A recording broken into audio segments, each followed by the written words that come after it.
Hi, I'm Prince Adam, and this is my animal cringer. I have the power sword, and when I hold it up high and I say these words, it's Friday night, time for the infinity equation. Ow!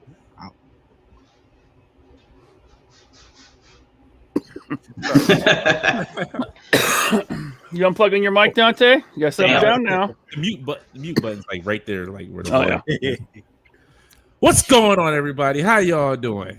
It's Friday night. It's a long weekend. Everybody's got their drinks in their hand, ready to party up. Alice is watching some basketball in the background. New York, stand up. He's watching New York Knickerbockers, folks.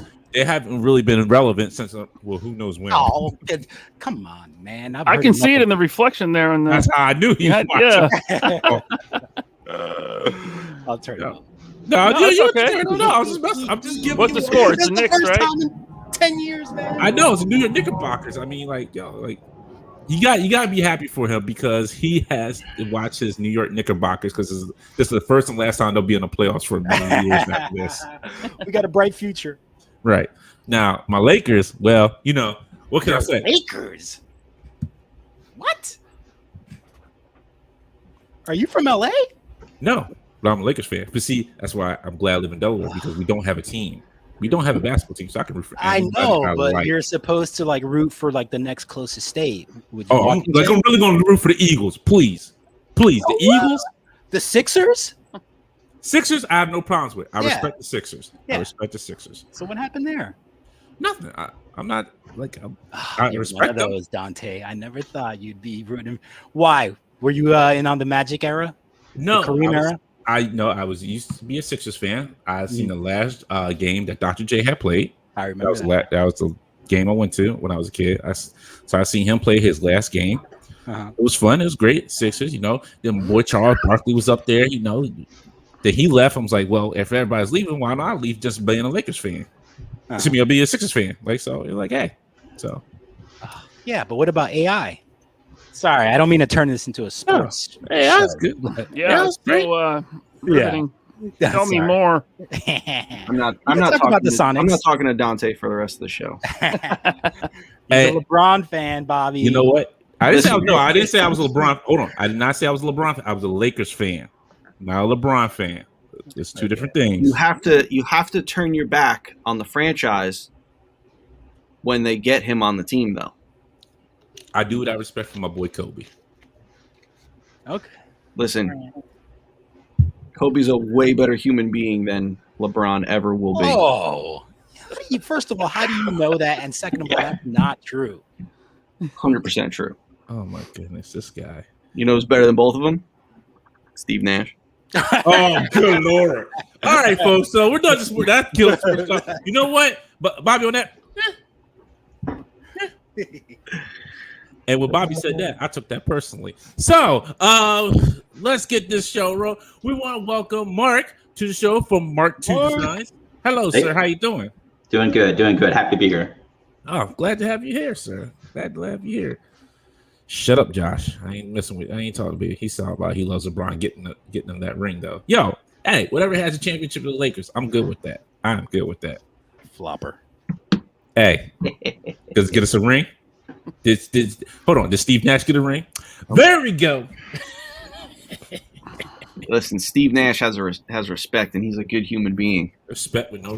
What does respect has got him? What dirt do you have on LeBron's personal life? I mean, he's a piece of shit, dude. LeBron's the biggest piece of shit. The biggest flopper. He's just a baby. Hold on, there was other big floppers back in the day. Let's not just say he's the biggest flopper. There was other floppers. Yeah, Chris Bosh. He's a shit. I'm sticking to it. But we welcome you all to another Friday night of craziness and hilarity, and hopefully some good times as always. And we appreciate each and every one of you coming out here and hanging out with us. Thank you for joining us. I'll go through this real quick. Ewan Stryden, Ryan Sweeney, Disavow. Congratulations on getting your wrench Disavow. You are the man. Andrew M, the Mighty Most Jeff, Chris Johnson, Greg Miller, Andrew M. Sorry. Why is this like going super slow for me? Just click the 3 little dots and click participants. What? 3 little dots don't work. Okay. Yeah, it doesn't give me no participants. Dan Who's in the house, toying Dan around. Yep. Rob the Plastic Hour, Chris Taylor, Mark Rose, the Mighty Most Jeff, Rich M, Alcatraz, Robert Diaz, Colossal Customs, Ewan. I thought I said KJ. I thought I don't want to miss anybody. Florencio Dior. I hope I said that right. Matt R. Odom Figuration 796. Jim Largo, Salvador. Charlie Lunsberg. Chuck Lunsberg. Oh, you know him? I've known him for probably damn close to 40 years. Wow. So he's been posting pics. So he's going to Joe Fest and he brewed some beer for it, and it's called the Beerness. Did you see any of those pics floating around? And it's not. It's fantastic. I can't wait. Oh, it's going to be a good time at Joe Fest. I'm so excited for Joe Fest. Mr. Ortega, White Mike Vegeta, Omega Weapon 13, Josh Lambert, Posh Valdez, Tyler Lalanda. Oh, I'm bad with names. Robert Diaz, Action Expert, and I think that Blake, Dan Hoosies, Pow, and Beta Ray Bob. Yeah, I think I got everybody. Did I get everybody? Yes. Jeremy, James, aka Ratface, Marvelous Nerd, Man Beast Boy. I think that's it. Yeah. Okay. Oh no, Dorklayer. Sorry. Sorry about that. And Ginger Hitman. Good lord. I miss a whole lot of people because this thing bounces up. Left Coast Graphics. All right. If I do have missed you, I do apologize. But we got a great show for you tonight. We got a lot of stuff to go over. It was a Hasbro Marvel Fan Thursday, but they still used the Fan Friday graphic, which is still hilarious to me. I don't understand that. Where fans come first. Yeah. On a Thursday, but it said Friday. I'll tell you about it. Now look, I'll get into it when we get to there. I don't go into it now. You guys know I don't collect Marvel Legends, but was there more unveiled Marvel Legends stuff this week than there were in weeks prior? No, same amount. I think it was less, honestly. Yeah, it was actually light. It was light. Really? Because the Age of Apocalypse line. I mean, I don't know if this unveiled last week or this week, but I felt like a whole line, and there was some other stuff besides that. So, and that's what I was going to talk about. Like for a whole half an hour, it was all about the MCU. It was a recap of stuff we already knew about. Yeah, and it was going over stuff. Now, granted, I try to keep my opinions to myself on that one, but it was a little bit longer than it should have been. I think it could have been more time could have been dedicated to more stuff being revealed than kind of going over what we already seen and knew about. I understand, like the Tony Stark, I could have understood, like, the new neck peg on that one. You want to show that off. All right, cool. But it was a little bit. The MCU stuff was a little too stretched out for my taste, I should say. Oh Lord, here we go. Colossal Custom starting with the AOA stuff. I told you, Age of Apocalypse is not my dig, but I did pre-order Legion, and I did pre-order Iceman, and I did pre-order Joseph. It's kind of when I checked out. Yeah. Comic books, Age of Apocalypse. Age I of only Apocalypse stuck around because of was it? Yeah, that's what I have it. I haven't read those books since the late 90s, but I stuck around a little bit because Joe Mad worked on that, right? A little bit, yeah. See, if Joe Mad's was on every comic, you got like one book out, yeah. Right. It was like those 3. There was one was called Omega, the other one was called the other 2, but he did one of those major 3 in the storyline. But it's coming around, Dante. It's like that's 20 something years ago already. Those kids are all grown up. They got some pocket money. I mean, that's just like the Infinity Gauntlet, man. Yeah. Same time frame. Yeah. Just a generation later than. Yeah, it's AOA. It was not the greatest of stories. Like everybody like hypes it up like this great story. I guarantee if anybody goes back who read it back then and goes back and read it now, that story does not hold up. That story does not hold up great. I guarantee it. Was it before or after Onslaught? That was Onslaught. That was after. No, that was after. It was after. Was it after? No. That was after Onslaught, I thought. Check. Nope. Was it before? I think it was before. I stopped collecting X-Men before Onslaught came out, and I definitely had all the Apocalypse stuff. Really? I think Onslaught was later. Yeah. Let me check. Oh, you know what? I'm sorry. You might be right. You might be right. Now I think about it. Yeah. Onslaught might have been later. Onslaught was started in 96. And the other stuff would have been like 91, 92. Apocalypse was 91, 92. Year before. No way. The year before? Mm-hmm. That's what I kind of felt like it was connected in some way. That's what it was. It was because when they took down Onslaught, you seen the everybody had the cover where Magneto was holding Charles Xavier, beating down Charles Xavier, and that's what started Age of Apocalypse. Yeah, for some reason I thought Age of Apocalypse, and people in the watching correct us if we're wrong, but for some reason I thought Age of Apocalypse was the beginning and Onslaught was the culmination of Age of Apocalypse, but I could be completely wrong. People are like they had anything to do with each other. They did. Completely wrong. I could be completely wrong. That's the reason why they, that's how Age of Apocalypse started, because Charles Xavier was dead. Because he was Onslaught. He was the one taking down everybody else. Or whatever manifestation of Onslaught. Whatever. It was convoluted. Everybody really does not. Those were really bad times in the industry. Like, they were bad times for a while. Like, that's right after everyone went to Image. Image boom, like Marvel and DC were decimated. Yeah. Because what followed, they went bankrupt during that time too, and it wasn't until that's when they sold off all their movie licenses. Yeah, and it wasn't until I think like the Ultimates universe. The Ultimates universe came around, and that kind of before the Ultimates universe, you had that shit storyline where Apocalypse like took over Cyclops' body, like this, it was called Search for Spock or some shit like that. And then before that was Heroes Reborn too, right? Yeah, so like you had a good 10-year run of just shit stories until the Ultimates universe happened, but then the stories in the mainline got better, even with the Ultimate universe. So it's saying Age of Apocalypse is 95 to 96. Let me see. Ginger Hitman said Charles was killed in the past by Legion. That's what I thought. But I haven't read it, but I tell you what, I'm going to the comic book shop tomorrow, and I'm gonna pick up some trades. I'm gonna read it finally. Which one? Should be cheap. They sold so many of them. Yeah, Age of Apocalypse. It's weird because they almost intersect with each other. So Onslaught was like first appearance of Onslaught was X-Men Volume 2, number 53 of June 1996. Yep.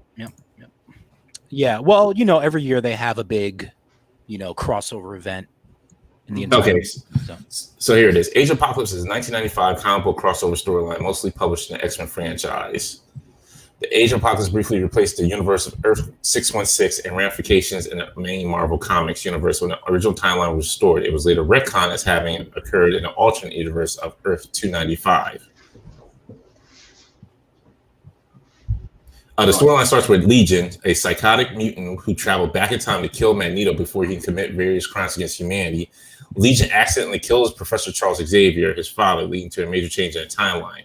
The death of Professor Xavier leads Apocalypse to attack 10 years sooner than he did in the original timeline, taking control of Earth and altering everything that happened from that point forward. That sounds like a mess. Exactly. That's why everybody gets. That's why I get so confused with that nonsense. I'm like, whatever, you can have that. No 796. It was not Asian empires. Thank you. Okay. The Dark Horse stuff was really good back then, though. Yes, Dark Horse was awesome. Dark Horse was fantastic back then. If I would see being as a kid too, like being fantasized with X-Men, and then I think this would turn me off the comics was Age of Apocalypse. And then I kind of came back for Onslaught, but then I went back and read that, and I'm like, wow, this is not good either. They seem like all crossover books, and sometimes the art takes me out of it. If the art's bad, if the art does not suck me into it, the story could be great, but the art could just be like, well, they had. You weren't a Deadpool guy then, huh? No. I'm with Dante. If a story is amazingly written, if the art's bad, I can't even get through a book. Yeah, me too. I read comics, collected them primarily because of the artist, not because of the writing so much.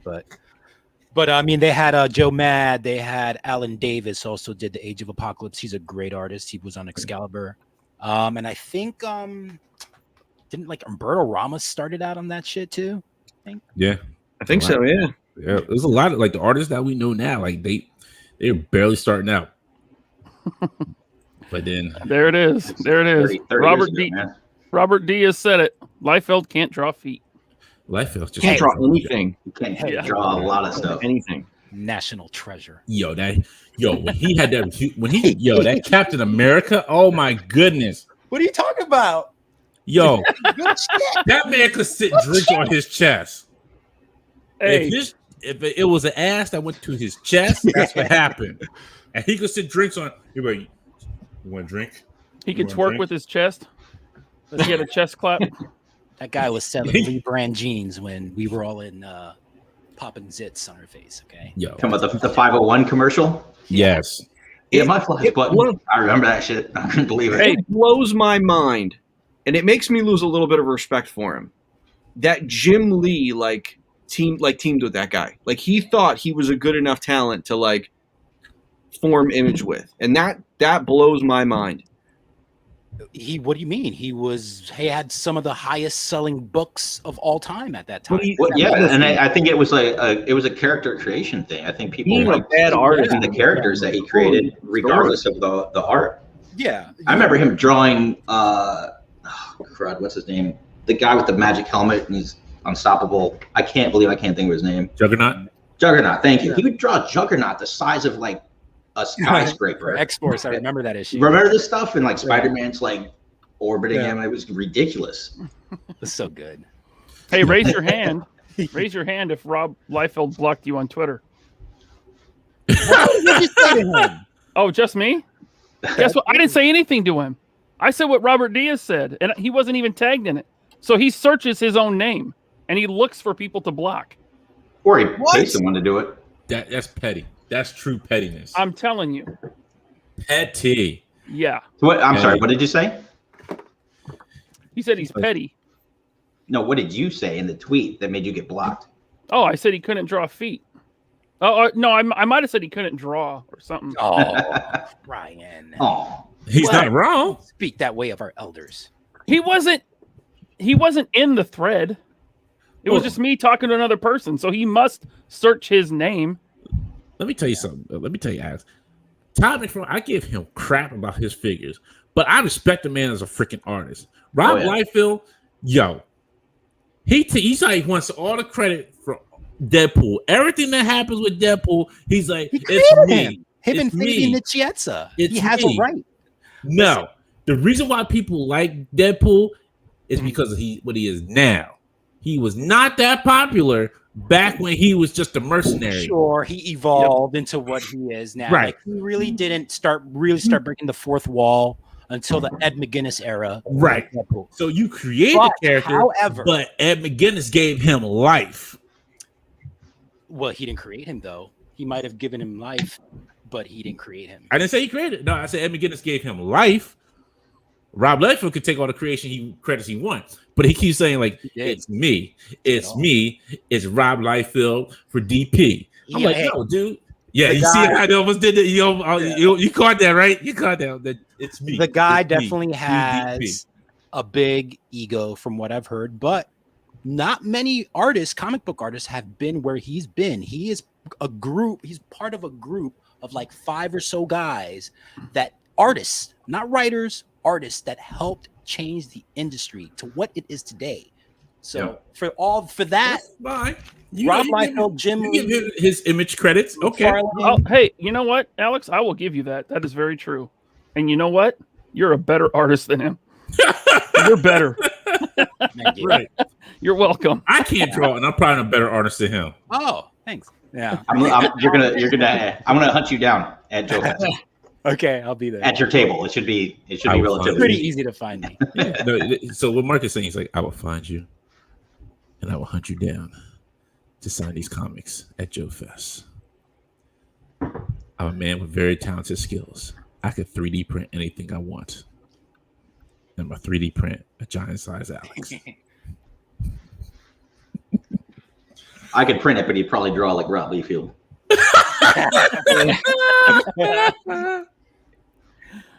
All right. So, let's go ahead and see what we got this week. Sorry, real quick before we get into that. If you have not subscribed, please subscribe. If you're just sitting in the back, not saying anything in chat, that's fine. But just hit the subscribe button for us, okay? Just hit it. And you got to be like, oh my goodness, these guys got some issues. Especially that Mr. Graystare guy. He doesn't like Age of Apocalypse. That's fine. Just hit the subscribe button. You may not like me, but you might like the other 3 guys. I'm just saying. Just saying. Well, yeah. Well, they only come for you, for Laser Pants and Bobby and Alex. I said, they don't even come for me. Like, nobody comes for me. Like, it's just like, yeah, who's that fucker? They come for Bobby, but when they hear him, they're like, ooh. Time to go. Sorry, one other thing I want to get off my chest. God damn you, two community. What the fuck is wrong with y'all up in that freaking chat with the legends? Like, yo, y'all acting wilding out like it's G.I. Joe season. Y'all need to calm your shit down. Like, be better than Joe fans. Yeah. Be better. It's not hard. There was one person who was spamming hard. I forget. It was like Val something. And I'm going to call you out by name. You were spamming hard like a champ. Like, dude, you need to calm your, like, put your little big boy pants on and calm the fuck down. Like, yo, there's no reason to be cussing and being wilding out like that. So what? They didn't reveal the figure that you really want. Oh, well, get over it. If you think you can do fucking better, go ahead, do your little Kickstarter. See how hard it is. And then when that shit doesn't make it past the second day, you're like, well, fuck, I'm done. Don't do it, man. I'm saying no. I'm telling them this because you know why? I want them to see how hard that shit is. So they want to sit there and complain about it. The next time they complain about it, like, didn't you have a Kickstarter that failed? Oh, shit. Let me go ahead and sit there and shut up. Mm-hmm. Yeah. Rob Liefeld has a Kickstarter he never delivered on.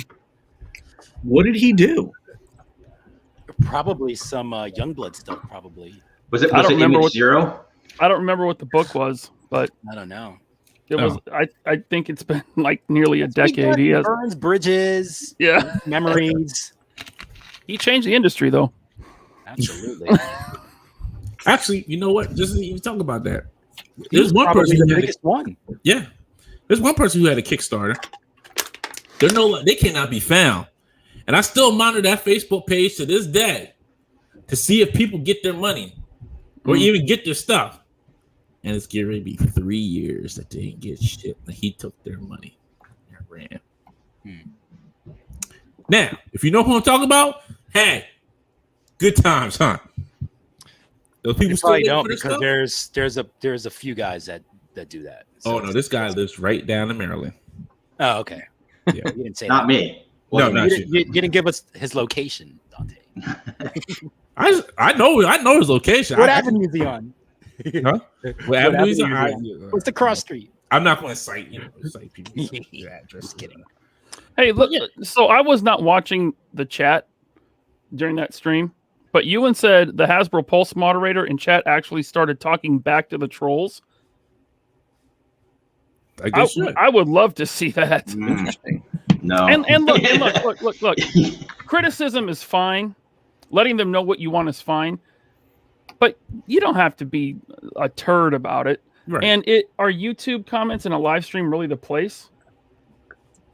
Probably not. Especially if you're there complaining about G.I. Joes when it's a stream about Marvel. Right. Why are you even there? Why are you there?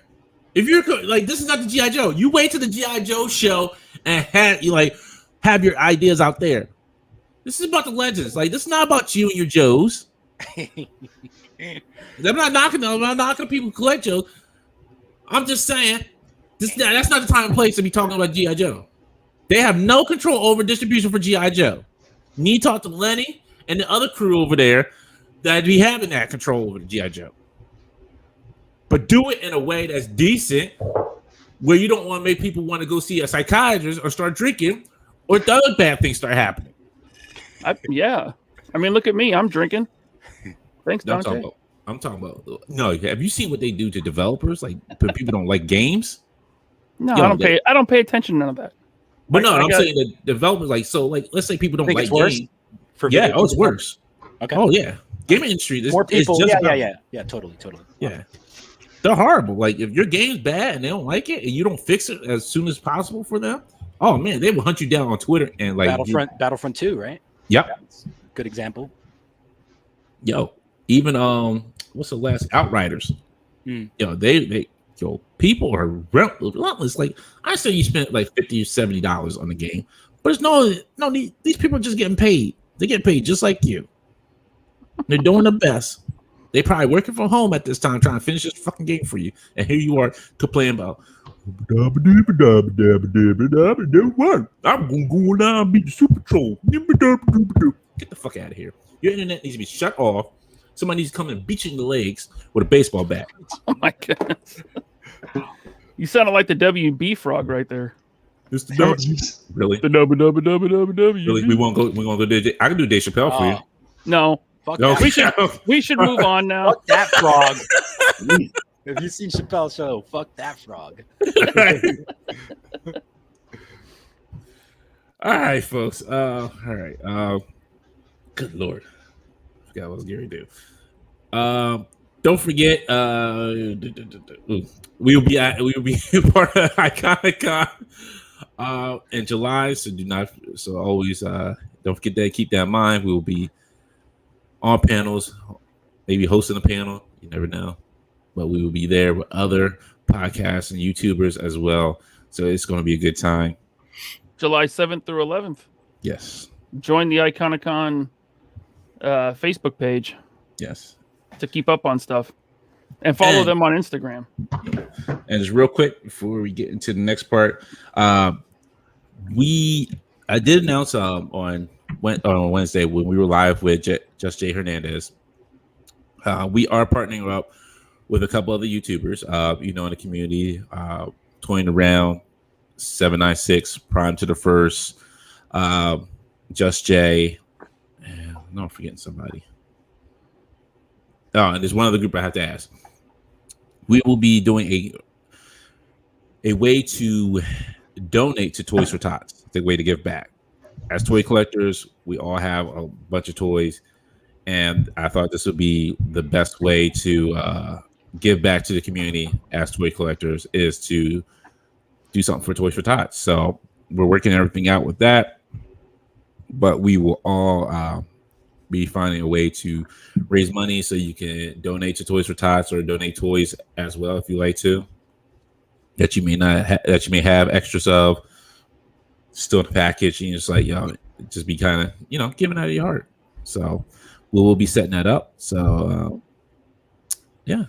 oh my God, Robert Diaz, you're right. Just don't donate Battlefield Earth toys. Oh my goodness, it's the way to ruin a child's heart. They made toys for that? Yeah. Oh yeah. Oh man, who made them? Anybody? I forget who. Probably Kenner. They were on the shelves before the movie came out, so I'm sure somebody got tricked into buying some. Yeah. But definitely, we will be working towards that. So that'll be coming at a later date. But we will keep you informed and updated on that. All right. So with that, Mark, what'd you get this week? Oh hey, You know what? No kidding. I think I probably had the biggest week I've had in like 5 years, maybe. Nice. Yeah. So like I collected Star Wars. Like when Kenner started making figures in 94, 95, whatever it was, like I started buying Star Wars stuff and I didn't stop. Like I bought everything. Like if I was in Tokyo and they had a bag of ketchup flavored potato chips with C-3PO on it, I bought it. Like I bought stupid stuff. You had all the Pepsi cans? I still have all the Pepsi cans. Oh man. Some of them sort of melted from the inside. Yeah. What yeah, a friend of mine helped me open up a Rancho Obi-Wan too. Oh my God. Anyway, so like the collection hit critical mass a couple years ago, and I sold as much as I could. So I've really kind of dialed things down and try to be real specific, right? Good. It's better. So I'm out looking for Major Bloods and G.I. Joe retros that skipped the East Coast, I guess, and then sitting on the shelf was everything I needed to get this, right? So my first Marvel Legend figures, first Build-A-Figure I've ever got, but there they were, and you know, like me and my whole family, my wife and kids, who are probably watching this right now, you know, we're watching these shows together, and it's like when I was a kid and I wasn't allowed to watch TV unless it was like the whole family got together and watched the A-Team or the Love Boat or whatever it was. And like it's nice. Like it's nice. I like that they didn't just drop it all out and we binge it. You know, we wait for Fridays and it's an event. And every character in that line, you know, I feel like I've got a little connection with. So I was real excited to get it. And it's gorgeous. It's gorgeous. And then I also got this because I love Bruce Campbell. Toonie Terrors. Oh yeah. Yeah. Is that the only one you do you collect the line or just No. Yeah, I wasn't really paying attention to it, but they're cool looking. Like they're exactly what they say they are. You know, they're like little horror kind of animation style iconic figures. Yeah. Yeah, he looks great. They're big. They're 7 inches. Yep. Nice. Yeah, so that was my haul, but that was man, I'm standing there looking at them. I'm like, is every single thing? They must have just put it on the shelf or something. They were all there. I'm like, am I gonna really be the guy that grabs all these and walks out with them? Yeah. Isn't that what you're supposed to do? Yep. I don't think I've walked out of a store with that many things in 20 years. Oh, really? Wow. Yeah. Let me come shop up here then. Man, it just wasn't on my radar at all. Like I'd seen the pictures of the Captain America Build-A-Figure, but I mean, it wasn't in my mind's eye. There was, I'm not getting that. But then I saw it like right in front of me, and I was like, oh my gosh, couldn't say no. It's gorgeous. Nice. Yeah. I guess I'll go because I didn't really get that much stuff. So I did. I was really kind of hesitant and scared, but I did get the Major Blood figure for the photo contest. So this would go to the first place winner as well with the $50 gift card. What else did I get? Oh, I did get.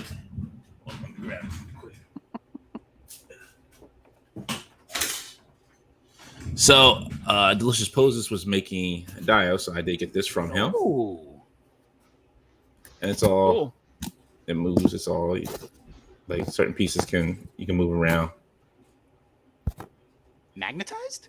No, Yeah, they're just Okay. no magnets at all. You just move around, just different spots that you want to. What else? Oh, I did get my Major Blood, my personal one from Brian. So thank you. And then, if you didn't see on Sunday, I did grab the Mythic Legions.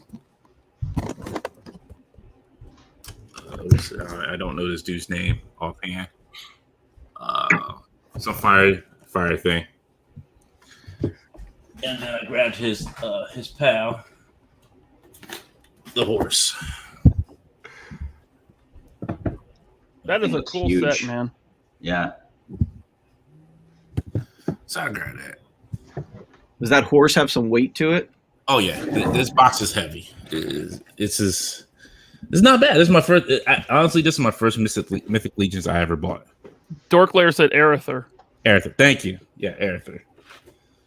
They had Atheon there too, the other horse. But I didn't get that. I never bought Mythic Legion stuff, so this is my first one. And I said I'll probably wait till I get my Surtur to open them. Let's see how he scales with them. If they scale pretty well, then I'll keep them. If not, then I know somebody who will enjoy them more than I will. Other than that, I think that was it. Yeah, that was it. Ryan?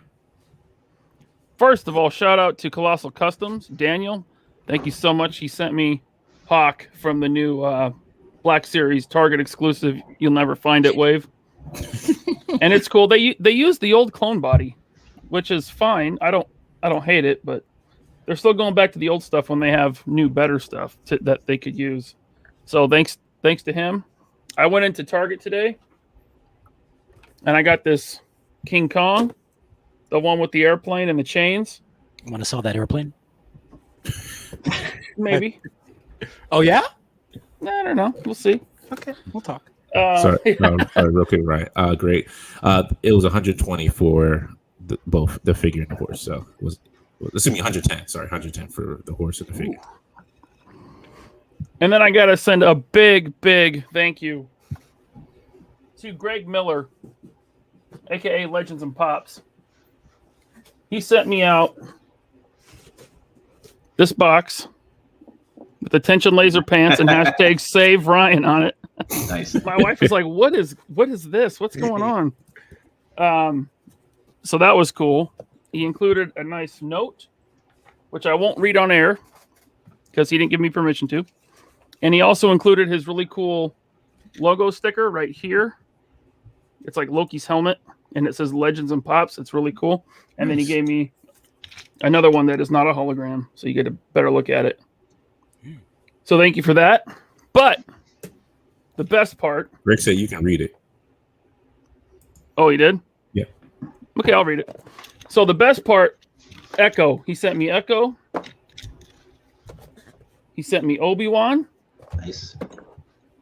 He sent me another Hawk. So I got two Hawks. And then he sent me Anakin. Now, while this was in transit, I found another Anakin.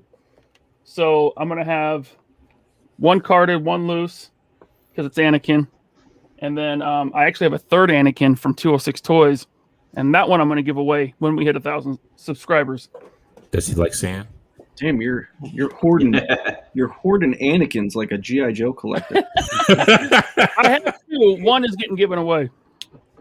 And then I got my Mafex Catwoman in, the Hush Catwoman, which is pretty good. Definitely not the best of what Mafex has put out so far in DC, but it's a nice figure. It's kind of a bummer they did Catwoman like so early. Like there were so many other better characters in that storyline. It's like I know she was a prominent part of the storyline, but you could have. Yeah. Yes, you got Batman and Superman, but Poison Ivy would have been a good one. Poison Ivy would have been a good one. Hush himself would have been a good one. Well, we're getting Hush. Yeah, Hush is on the way. Yeah, we're getting Hush, but I would have thought he would have been earlier. So, this is what Greg Miller wrote. Ryan, glad I could help you secure this set. Always happy to help out a friend. Thank you. Very Thanks nice. for being awesome and keep up the great work on the show. Love you guys. Parentheses, not gay, which is fine. You don't have to be. And there's nothing I wouldn't do for you guys. Keep rocking the best hair on any podcast. And when you come east, Wawa is on me. Hashtag Save Ryan. So thanks, Greg. You rock, man. I really appreciate it. My targets still have not gotten any of these. I found a Hawk, but I already had two. But like Echo, Obi-Wan, Anakin, they have not showed up at like the 3 targets that I go to. And they say when I scan the barcode, they say not found at stores. or not sold at this store. So thanks a lot, man. You really helped me out. And I think that's it. Nice. Very nice. Alex. And also, you got to update us with the score, too. Oh, man. It's not going good, man. Oh, you get to it real quick, huh? Yeah. The Knicks are not doing it. Well, not too much stuff this week, but next week could either be a big haul or like the greatest haul of all time in my entire life. But oddly enough, I got some free comics. Oh, nice. Which are my comp copies from the G.I. Joe issue I worked on. Very proud. So you want copyright? Hey, could I interject real quick? Yeah. So I'm trying to think of which issue it was. Like way back in the day, there was an artist. He started airbrushing the G.I. Joe covers, and there was one. It's an issue where Cobra is set up on this atoll, and this whale's coming at it, and they're sitting there with like an asp or something, and it's this gorgeous airbrush cover. Like I've always been a vehicle guy. Mm-hmm. Like that's the thing that made me nuts about G.I. Joe. Yeah. And like no kidding, like this is probably my second favorite G.I. Joe cover of all time. Well, like no kidding, dude. This thing's awesome. It's that awesome. was on mine. That's a very cover. Shit, I grabbed the wrong one. Yeah. It's up there. I have it in the box. Oh yeah. The you mean the I just grabbed real quick. Sorry. Yeah. The thing you just held up. Yeah. I grabbed the wrong Thank you. Yeah, it's I had a lot of fun working on that issue. So I got some free comics. I got a care package from darkjokersin.com. Hey. And I got a couple of shirts, and I decided to put this one on. Sean. Nice. I know I'm Infinity. I know I'm a part equation. I got the looks. You also sent me a big missing piece to my Gremlins NECA collection. You're welcome, sir. Thank you, Dante. Very cool. Yeah. How many of those are there? They have pretty much all of them now, like from the first two movies. I mean, yeah. Aside from maybe like 3 or 4 characters, unless they want to get into like reissuing some of the older ones, they've done them all. They've even done like they did a trio of like prototypes, like pre-production, like Gremlins, just like concept. So like they look completely different. Like one of them is all chocolate looking, like when they're Mogwais, I mean. Right. And there's one that's like all like white. It looks like a snowman. And they were like Joe, or I forgot who did the special effects for it, but they've dug real deep into that line. So it's kind of strange now that they're revisiting it, like after like trickling in figures over the last 4 or 5 years, that they're kind of going back deep into it again. But if they start reissuing some stuff, that's good, because some of those older ones, like even from the second movie, like Brain Gremlin, he goes for like $200. Wow. Yeah. I mean, that second movie had so many variations, like so much stuff in there. Yeah, one of the reasons why I like it more than the original. But I mean, Ryan, don't you think like all that NECA stuff from like 2010 before is just like going up in value like the last few years? I don't know how much of it you've like even like the stuff that's like statue stuff, like that's not really posable. I really don't follow that older stuff. Hmm. I did not collect NECA back then because neither did I was into Legends and 3 3/4 Star Wars at that time, so none of that stuff ever interested me. To me, they weren't action figures. Yeah, you know, it was like what McFarlane was doing. Yeah. It was like statues with random joints that were useless. Mm-hmm. Yeah, you know, like that Tim Burton Planet of the Apes line. Like, it's like that's just like $150 for a figure. Jeez, it's crazy. Wow. And it's like you can like move the arms. That's it. You know, it's funny that you bring up those Gremlins.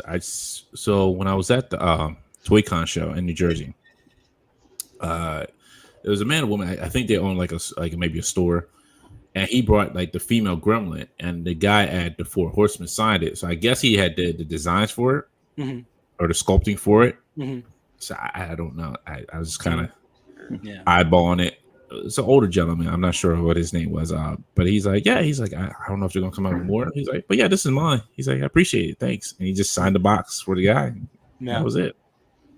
And I thought about you when I see him. I was like, well, if I knew this, all this information at this point in time, I would have gone ahead and snatched me up a little female gremlin and just sent it out.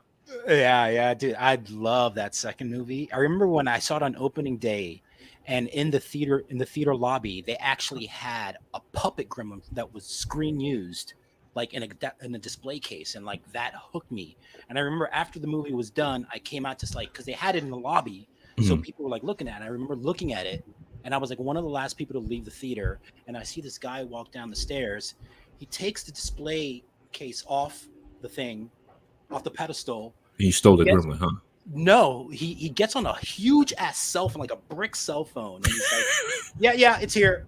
Okay, yeah, I got it. Hangs up, picks the gremlin, puts it in his duffel bag, and just like walks down the street with it. I guess he worked for like for Warner Brothers or something. He just picked up a fucking gremlin. Like people wouldn't even know he's like walking around with a gremlin in his duffel bag. Crazy. But anyway, that's another reason why I just fucking love that movie. Might be 4 heads in a duffel bag. You never know. Yeah. Bobby? I got a Steel Brigade rifle this week, and that's all I got. Lord have mercy. It was, you know what? I've been so busy that I haven't like bought anything. So, I guess that's good. It keeps me from spending a shit ton of money. I don't blame you. I got one more thing I forgot to mention. Yes. Shout out to Dark Joker Zen for this sweet T-shirt. Oh yeah, I forgot to. He sent me. I effed up with those. I wish I could wear mine. I know. I saw. You can wear it. You didn't get one? He did. I got one that's a sleeping bag. Oh, that's what happened with it. So let me tell you. So this is what happened. Wait. What size is it? A 2X. Send it to me. I was just gonna say, did he send you Ryan's shirt? No. So this is what happened when somebody's talking to you when you're trying to do two things at one time, and they mess you. Like you think you got everything right, and you're trying to go back through. I'm like, okay. I was like, I got all the shirts ordered. I'm like, all right. And I didn't look at the size. I'm like, and then when Bobby said it was like,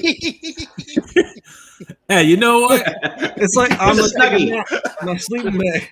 This is what you can do. At least it's like military green. Right. I did get the color right. No, it's not as military green as you would think. It's like a bright green. Yeah, I think that was the only green they had. I don't think Did he send you some of You know, these? I was a little disappointed though. It's not on the Analog Toys level. It doesn't smell like Elmer's. It's a really soft fabric though. It is really soft. So I'm saying I'm just gonna. But you know this is what you can do, Bobby. This is what you can do. You can frame it and hang it up in the office and like, look at what this motherfucker did. And you can have it there. Oh, come on! You know what? Just send it back. Send it back. I can wear it. 2X for me. I can wear it. When my son needs a new blanket, I got it. There you go. Now hold on a second, because that's my actual size, you jerk. What are you trying to say? Right. Don't worry, Ryan. I got you, because I wear the same size too. I wear 2X as well. Well, you also sent me some of these awesome business cards. Well, you said you wanted business cards. Nobody else said they wanted business cards. And you put the QR code on the back. Yes. Which leads you to the YouTube page. Look at that. It's like it's embossed. Wow. Ooh. I mean, these are nice, man. And then you also sent me the Joe Fest exclusive. You say you wanted stickers. I do. Joe Fest exclusive hologram. Oh. Look at that. Beautiful.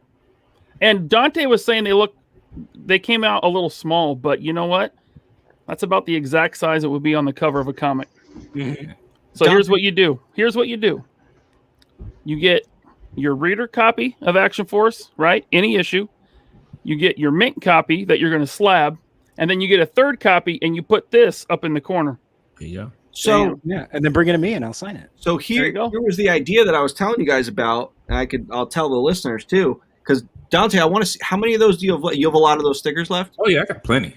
Because what I want to do, listeners, for those of you going to Joe Fest, since the four of us will all be in the same place for the first time, I'm taking copies of issue 3, cover B, which is the cover I did, and then Alex did the art on the inside.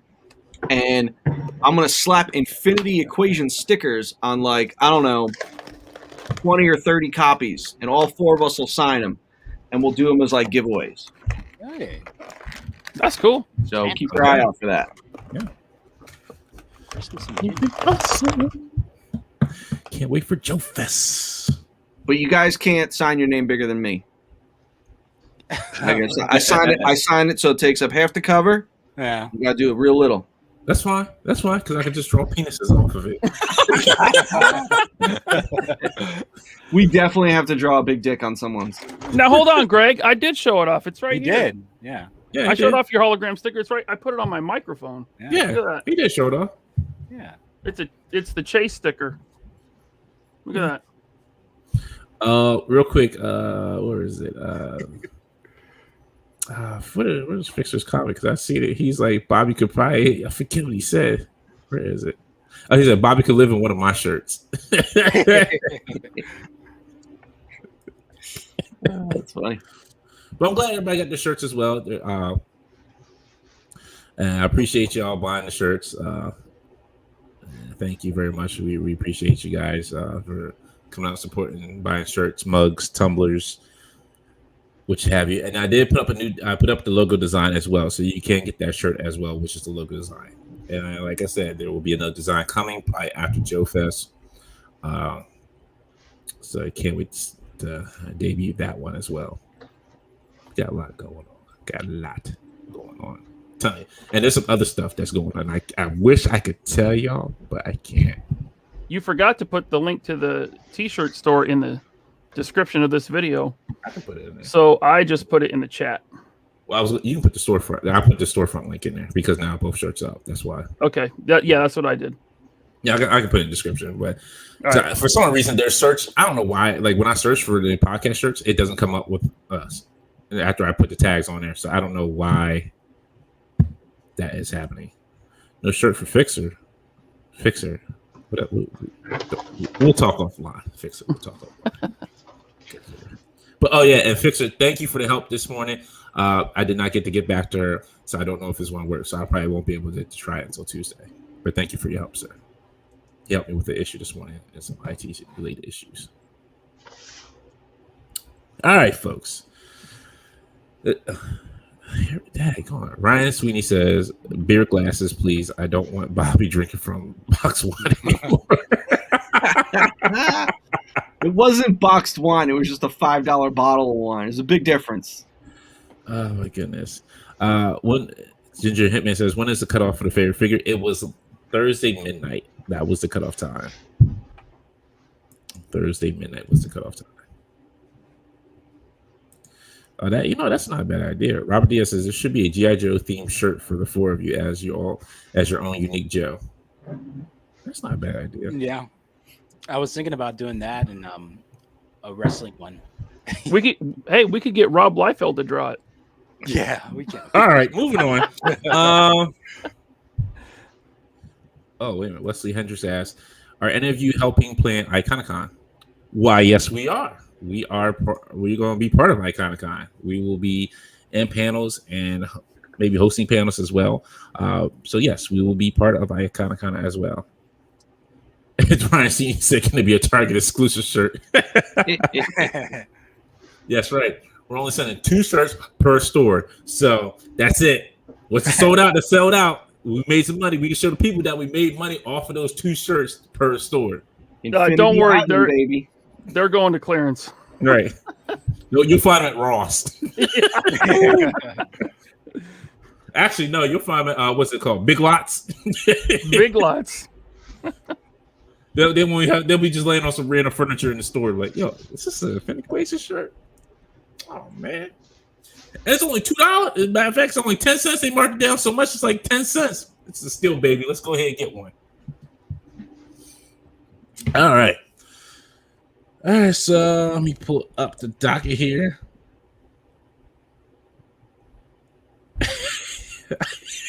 Sorry. Fixer just messaged me. I can't stand this man. I'll talk to you later, Fixer. All right. Before we start talking, Mark, I just want to go over some quick things. The Eternals trailer released this week. So what's everybody's thoughts on That sums it up. Yeah, it wasn't a blown away trailer. No. It doesn't help that I had never read an Eternals book. Yeah. So I don't know. I'll give it a shot. You know, I see every Marvel movie. So, but Marvel's as far first as flop? Marvel's first flop? Could be. It's not going to be. They throw so much money at it. They get so many talented people working on these things. I don't know. It may not be their. It's not going to be their best movie, but it's going to be entertaining. Yeah. I don't know. That trailer's not helping. But Angelina Jolie's in it, which confused me because she's pretty selective about what she takes. You know what I mean? Right. She doesn't always pick good roles, though. Yeah. Look at the movie that she's on. No, but maybe she was just looking to get into Marvel any way she could. I don't know. I was surprised to see her in it. They showed the numbers. They showed the zeros on that check from Marvel. She's like, "Well, what do you need me to play? I'm ready." Because if you think about it, like Marvel does amazing movies, but I'm trying to think of someone who they got, and I know everyone's going to say RDJ. He wasn't like Iron Man was his comeback role. Yeah, so he got big during Avengers, but Marvel's never really gotten like a huge star. They always have just like A- people and a bunch of B+ people. Nah, Josh Brolin's a big star. That was Fox. No, like he was a. He was a big star in the '80s when he was younger. He's done a couple of things as an adult, but he isn't an A-lister. Yeah, he's not big like Angelina's big or like Robert De Niro's big. You know, he's not big like them. You know, he's not big like Leonardo DiCaprio's big. No. Oh, what's his name? Who played Odin? Anthony Hopkins. Yeah. All right, but a minor part. It's minor part. Yeah, right. Yeah, he's not the lead though. Yeah. So it is kind of interesting that they got Angelina. And also, it's like they have had big A-lister stars, but when they're kind of past their prime, like an Anthony Hopkins, wasn't Michelle Pfeiffer in one of them too? Yeah. Oh wait. Oh yeah. Yeah. Like like those kinds of people that were around in the late '80s and '90s. Yeah. They brought them back in like the paternal, maternal figure or character or whatever. But no really big. Natalie Portman. She's an A-lister. Yeah.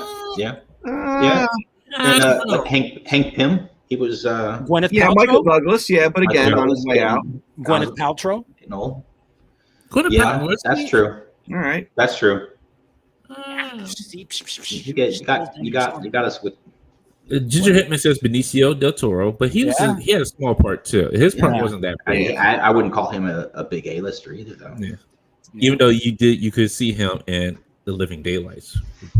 Did you read the Reddit? Very young. Did you? Yes. You read the Reddit leaks that Ewan sent? I did. So I read the whole plot of the movie, if it's real. And you know what? It sounds interesting. It sounds very interesting. It's just how they execute it. Yeah. So I'm still very cautious. And now the people are big mad. Like, why didn't you help when the Avengers need your help? Who says that? See, the thing is, I can't give you the answer because then I'll be giving away part of the movie. Yeah. That's Ray S is like Samuel L. Jackson, A-lister. No, that's he's big. I don't know, but he's like, you gotta think, like he's never like a lot of movies. I know he does a lot of bad. He movies. does a lot of shit. Movies. Yeah. I would treat him like a Nicolas Cage. Like, I don't know if he's quite He's knocking on the door. He's knocking on the door. But I don't think anyone went to any of those movies to see him. Exactly. Yeah. Especially when he didn't know I he would. was Incredible Hulk, like stuff like that. Like it's. They had Ed Norton in the beginning when he was a big deal. Yeah, but then that fell through. And that wasn't let him go. That wasn't really MCU though. That's considered MCU. Yeah, it's the second film in the MCU. It is because it wasn't. Oh no, they were doing the post-credit scenes already. Yeah, right. Because remember, it's part of Iron Man. when they first came out. That first what was it? The phase 1 of MCU. It was part of that briefcase set, the movies. Yeah. So it was in there. So they did consider that MCU at that point. Because they use Ross. Thunderbolt Ross is in a bunch of the Avengers movies. And they're bringing back Abomination for the She-Hulk series. Yeah. Oh. Are you gonna get same actor? Yeah, same actor. I forget his Nice. Tim I can't Roth. think of his name. Tim Roth. Yo, Tim Roth, but he's already Abomination, so they could get any actor, you know. But that I'm down for that. Like he was great. Yeah. He's fantastic. And if they bring back the guy who the Liquid fell on to become the leader, that'd be awesome. Because that was hinted at in the Hulk movie as well. Yeah, they kind of just like buried all those little Easter eggs in that movie, like leader. You know, I mean, they moved on because that came out right before Disney bought Marvel. No, Disney bought Marvel just before Avengers, the first Avengers. 2012? Because I think Avengers was the first movie that had the Disney logo on it. Oh, I thought they bought Marvel in 2008. I could be wrong. Okay. Yeah, it wasn't that A little early. bit after that. Yeah. Maybe like around 2011, something like that. That's when the first Avengers came out, I think. Before we go into Okoye and get her own series. 2009. Oh, wow. Oh, okay. Real quick, before we get into the Okoye series, let me say something. Everybody who thinks that Disney is going to buy DC or should buy DC, please stop. Please stop it. That's piss poor attitude. It's just a piss poor attitude. Okay, that's not good for anybody. It's not good for DC. It's not good for anybody. I'm sorry. Like, no. Yeah, look what they did with Star Wars. Yeah. We don't want that to happen to DC, even though DC's been WB is horrible too, man. Right. But no, hold on. Not WB. Sony is on that fuck up train too. When you announce Aaron Johnson Taylor, whatever his name is, as Craven, you don't know how to cast a damn movie for Spider-Man or any of his character or villains in there. His Rogue Gallery, whatever. He's undercover. No, this man has started. They're recycling actors at this point. Sony's like, we can't get the original thought in our head, so we'll recycle an MCU actor that everybody knows. Stop it. Look, if you're going to give guff to DC, you got to give guff to Sony. That's a horrible. They've been making horrible decisions with the Spider-Man franchise for years anyway. I mean, it's true. I mean, is this movie being produced in conjunction with Marvel Studios? No, it's just Sony. Yes. Well, that explains it then. Yeah. They never should have ended the Sam Raimi universe. I don't care how bad Spider-Man 3 was. You made a bad movie, fine, move on. Toby was great. Everything was great up until Spider-Man 3. They should have continued on with that. Bringing in pretty boy, what's his name? Andrew Garfield. Oh, those two movies. Each that was bad. They play. So, was it Tobey Maguire? I think what they say, they play like a great Peter Parker or something like that. Each of them had their qualities that they brought out for Spider-Man. I'm not going to get too mad at that. One may have been a great Peter Parker. One may have been better Spider-Man. That's fine. But Sony got to get this shit together. Yeah, Sal Vader put it great. He said competition keeps up creativity. Total control breeds complacency and mediocrity. That's a great way to put it. But it's a lot of mediocrity coming out there. Yeah, and WB just can't decide what they want to do. Yeah, we just got to let Zach Daddy just make everything. Well, have you guys seen Army of the Dead yet? Yes. No. Yeah, I was wondering if we were going to talk about that. Good. No. I mean, we can't. I mean, I had no problem with it. I haven't seen it yet, but it's really entertaining. It's. I didn't love the ending, but I enjoyed watching it. It was a good movie. You had some cut and paste in there. It was great. Don't get me wrong. It was still a fun, like Mark said, it was fun. Great. It was a fun movie, but there's a cut and paste in there where you knew what that person was going to do. You shouldn't have did it, so you jeopardized the whole team. And you saw it coming. You saw it Yes. coming like out of the gate. Right. Yeah. Like when that person lied to the team, looks all clear up here. Oh, I know what you're about to do. You're about to do something stupid and jeopardize the whole team. And that's what happened. I heard Batista was pretty good. What's up? I heard Batista was pretty good in it. He's great. He's really good at it. Yeah, he's a good actor. Did he do the double machine guns? No. Batista, you know what? Batista not the 80s. Actor. Yeah, if you have watched Hotel Artemis, he was good in that as well. Yeah. Yeah. Like, Batista's pretty decent. Like, I give him his credit. Like, he has a little bit more range than The Rock does, but you know. Yeah. I think he's a much more natural actor. Yeah. Like when he's playing that big, like he plays the roles like he's supposed to play, like the big gruff guy. You know, okay. Yeah. All right, cool. Now he says he wants to play Ernest Hemingway. I don't know. He did say that. Yeah. He may have to slim down a little. I know. He can also stand so incredibly still that he's invisible to the human eye. Yeah. He walks alone. Yeah. Greg Miller says, how many Thors have we had? How many Iron Mans? How many Captain Americas? Well, we've only had 2 Captain Americas. I'll tell you what. Oh, yeah, we've had 2 Thors, too. I forgot about the Incredible Hulk movies. Well, it's like a roulette wheel, man. It spun, and we finally got Tom Holland, who is perfect. Yeah. Tom Holland is my Spider-Man. I wish he just stopped showing everybody his fucking identity. Yeah. Yeah. I just wish I don't know. Sometimes the whole Tony Stark is my role model thing gets. Yeah. No. Well, that's not the actor. That's the writer. No, I know. It's just it's pretty much like my one issue with that series. But I do really like Tom Holland as Peter Parker. Yeah. I think those are the best movies in all of the Spider-Man. I know people love the first 2 Raimis, but I don't know. I mean, hey, you know what? Like the X-Men movies, they're very much a product of their time. Yeah. You know, they had the Adam West Batman elements. Yeah. You know, but man, I maybe it's just nostalgia. I love the first. It is. I mean, it's coming around now. That Yeah. whole original. Yeah. Yeah, Spider-Man. The first Spider-Man is nearly 20 years old. Yeah. Wow. I just wish that they would have been more Raimi like more like a little More bit more Dark Man. Yeah, like exaggerated, like comic book exaggerated. And I saw glimpses of that, like especially in the second one, like when Doc Ock's tentacles are fucking up all the scientists and stuff. Mm-hmm. I just wanted more of that. I didn't dislike them. I just don't. They're not my fave. I like the last 2. But there is a glimpse of hope. We do get a Okoye Disney Plus show, which is going to probably be very good. So get a little bit more to Dora Milaje.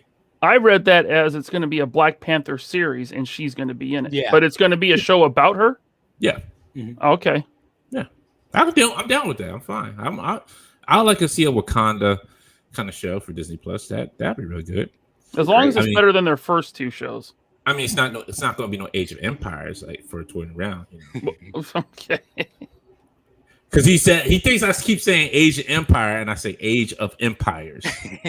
Asian Empire. Age of Empires. But Kevin likes to just keep beat me down. But I love you, Kev. I ain't got no problems with you. Tell you, we need to team up. It is Asian Heritage Month, so you know.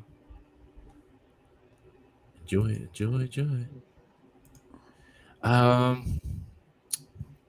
Let's see.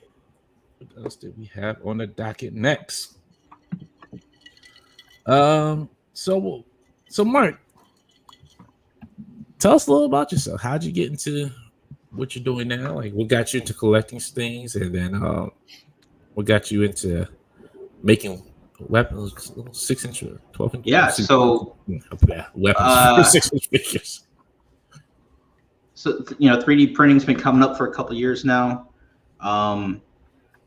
It's just kind of getting bigger and faster, and I guess like 6-7 years ago, my wife was really interested in getting into it and picked up a kit called an FT5, and so that was FDM. And there's so many different types of printing now too. So FDM, for everyone, like that's the kind of printer you'll see where like a big spool of filament and like plastic that hangs down and goes into a extruder, gets heated up and squirted out, and kind of draws the print. What I've got behind me is DLP, digital light processing, that uses a UV light under an LCD screen to cure layers of resin, a little photopolymer. So yes, about 6 years ago, my wife takes me to a library in Jacksonville to take like this class on like 3D design. So what they had us do was use a program through the browser that's called Tinkercad. And Tinkercad is the single most intuitive 3D design software that exists. And it's not even software, it's through your browser, right? So you don't have to download it, you don't have to do any of that. Just Google Tinkercad and you're there and you can start using it. So like I just took to it. I took to it right away and I started doing things. And at the time I was playing a lot of like BattleTech and like tabletop games. So I started making like big zombie robots and stuff. And pretty quickly people started asking me to make stuff for them. Did a couple of Kickstarters. I should have gotten away from Tinkercad like way sooner, but it just was so easy, and learning anything else was so hard.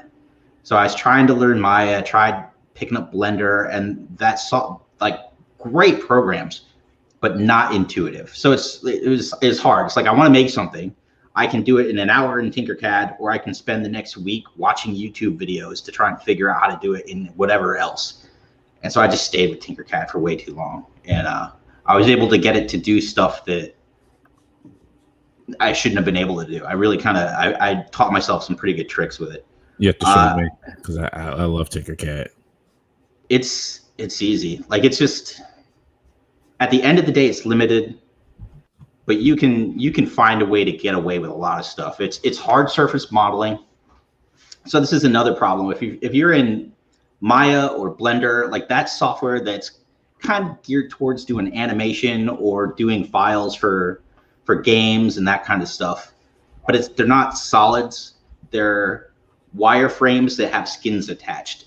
So in order to make something that you can physically print, you got to be real careful with it. You got to tweak it just right. So what I've moved on to now is Fusion 360, which is another Autodesk product like Tinkercad, and it works for me, right? There's a lot of great programs out there, and you kind of got to find the one that suits you. It's a lot of personal preference, I think. Yeah. So I got this thing right here, actually. You know what? I made a couple of things recently, and I got this thing. The eWeb, yeah. Yeah, I thought this would get me some likes, man, on the Instagram. No, I can never. I have no idea how. I don't know how social media works, man. I don't get it. Like I don't really do like work in progress stuff anymore, because like no one cares.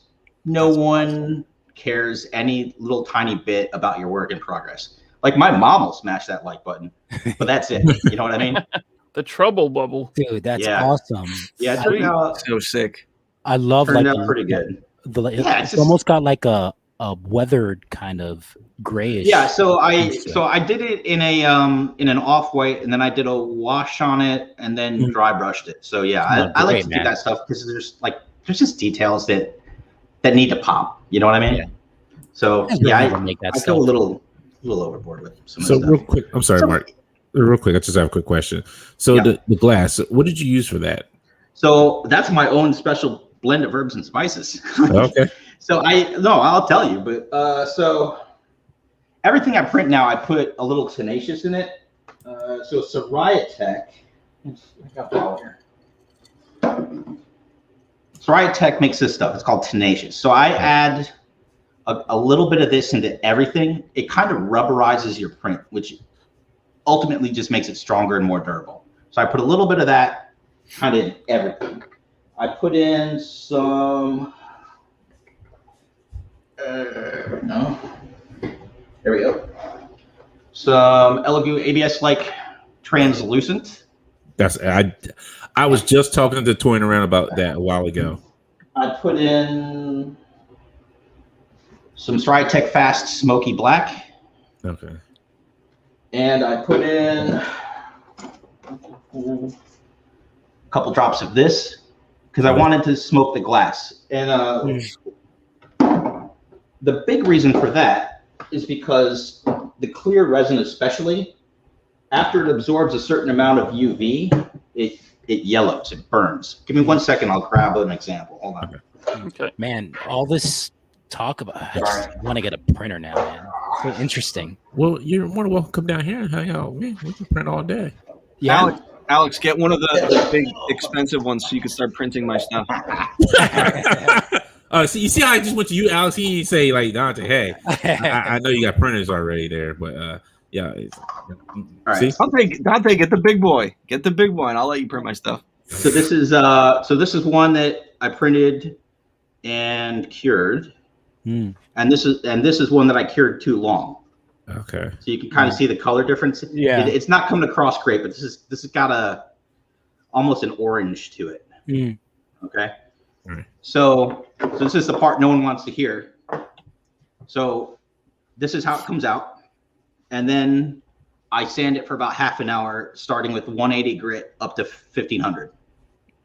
Wow. And then it gets several coats of a gloss enamel to kind of ultimately unfog it. Like it's work. Work is how I get it like that. And do you put a sealant on top of that? No, I mean the gloss enamel is Pretty much. is Okay. it, Yeah. right. So then I'm not going to go grab the other one. So the thing that I'm struggling with now is the Cobra logo, right?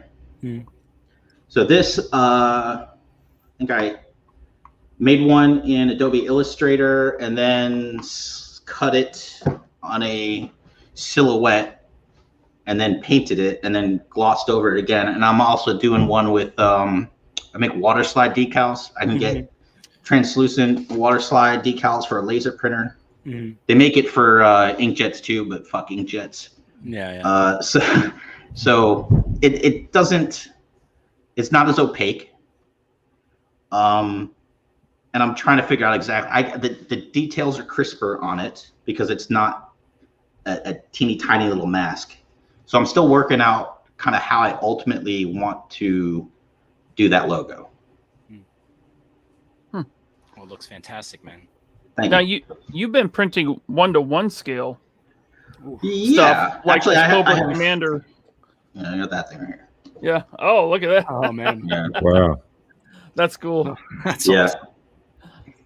Yeah, it turned out nice.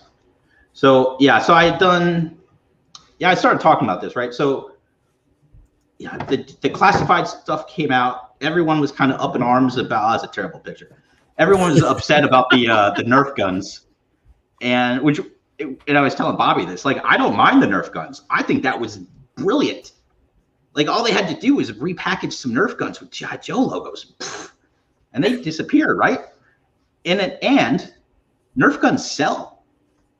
They have their own aisle in every store, man. Yeah. Yeah. Like, I would love for some Joe product to be in that aisle, but it's not.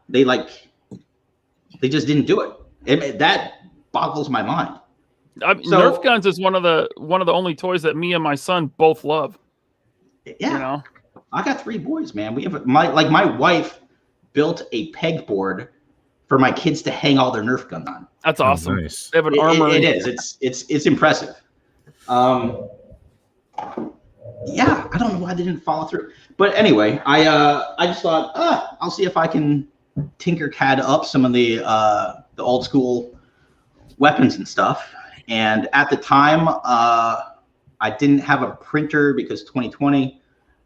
And yeah, long story, I ended up living on the East Coast, and my family and most of my stuff was out in Colorado. So, you know, I was talking to some folks, and I started the G.I. Joe 3D printing Facebook group with the very talented Mr. Artoine Poor. Yeah, And I know him. I met him at a toy show like a month ago. yeah, Good guy. I'm hoping to meet him at Joe Fest. He seems like the nicest guy. Yeah, He seems like the buys nicest lot guy. of toys, man. I Yeah. was wondering who sent me those that their ad. I'm like, what is this? Like, I don't know. Like, he's done a couple of videos, and he's got just the wall behind him is like Sky Strikers and Hurricanes and Rattlers, and he's like 3D printing like full size Rattlers and stuff. It's awesome. So, you know, I didn't have printers, but I was making these files, and I really don't like posting stuff up for people until I've kind of had a chance to actually QC it and make sure, no kidding, it's decent. So there were some folks that helped me out with that. Same guy that made me this made me a couple of prints. But yeah, it's just like all these super nice, super talented guys. You know, some people are more vocal on the page than others. There's guys like Jeff Woodward of Wood Tech Armory. He printed this. Wow. I think he did the design. So this was FDM, so it had like a lot of layer lines and stuff on it. So I used some Mondo and a whole lot of filler primer, and I cleaned it up as best I could. I made the decal. So yeah, paint, you know, a little bit of airbrush, a little bit of dry brush. It's gorgeous. It's perfect. Like I will never mess around trying to design something that's perfect, right? So I don't have to do this one. Thank you, Jeff Woodward. And then there's like Joe Walder, who's got a Facebook page called Joe's. He's done like a Thunder Machine. He's been on this like this vamp kick for a while. He's got like an extended vamp. He's got this stuff's amazing. It's so amazing looking, and they're doing all this stuff in classified scale. It's impressive. You got a lot of people here who are really amazed by it.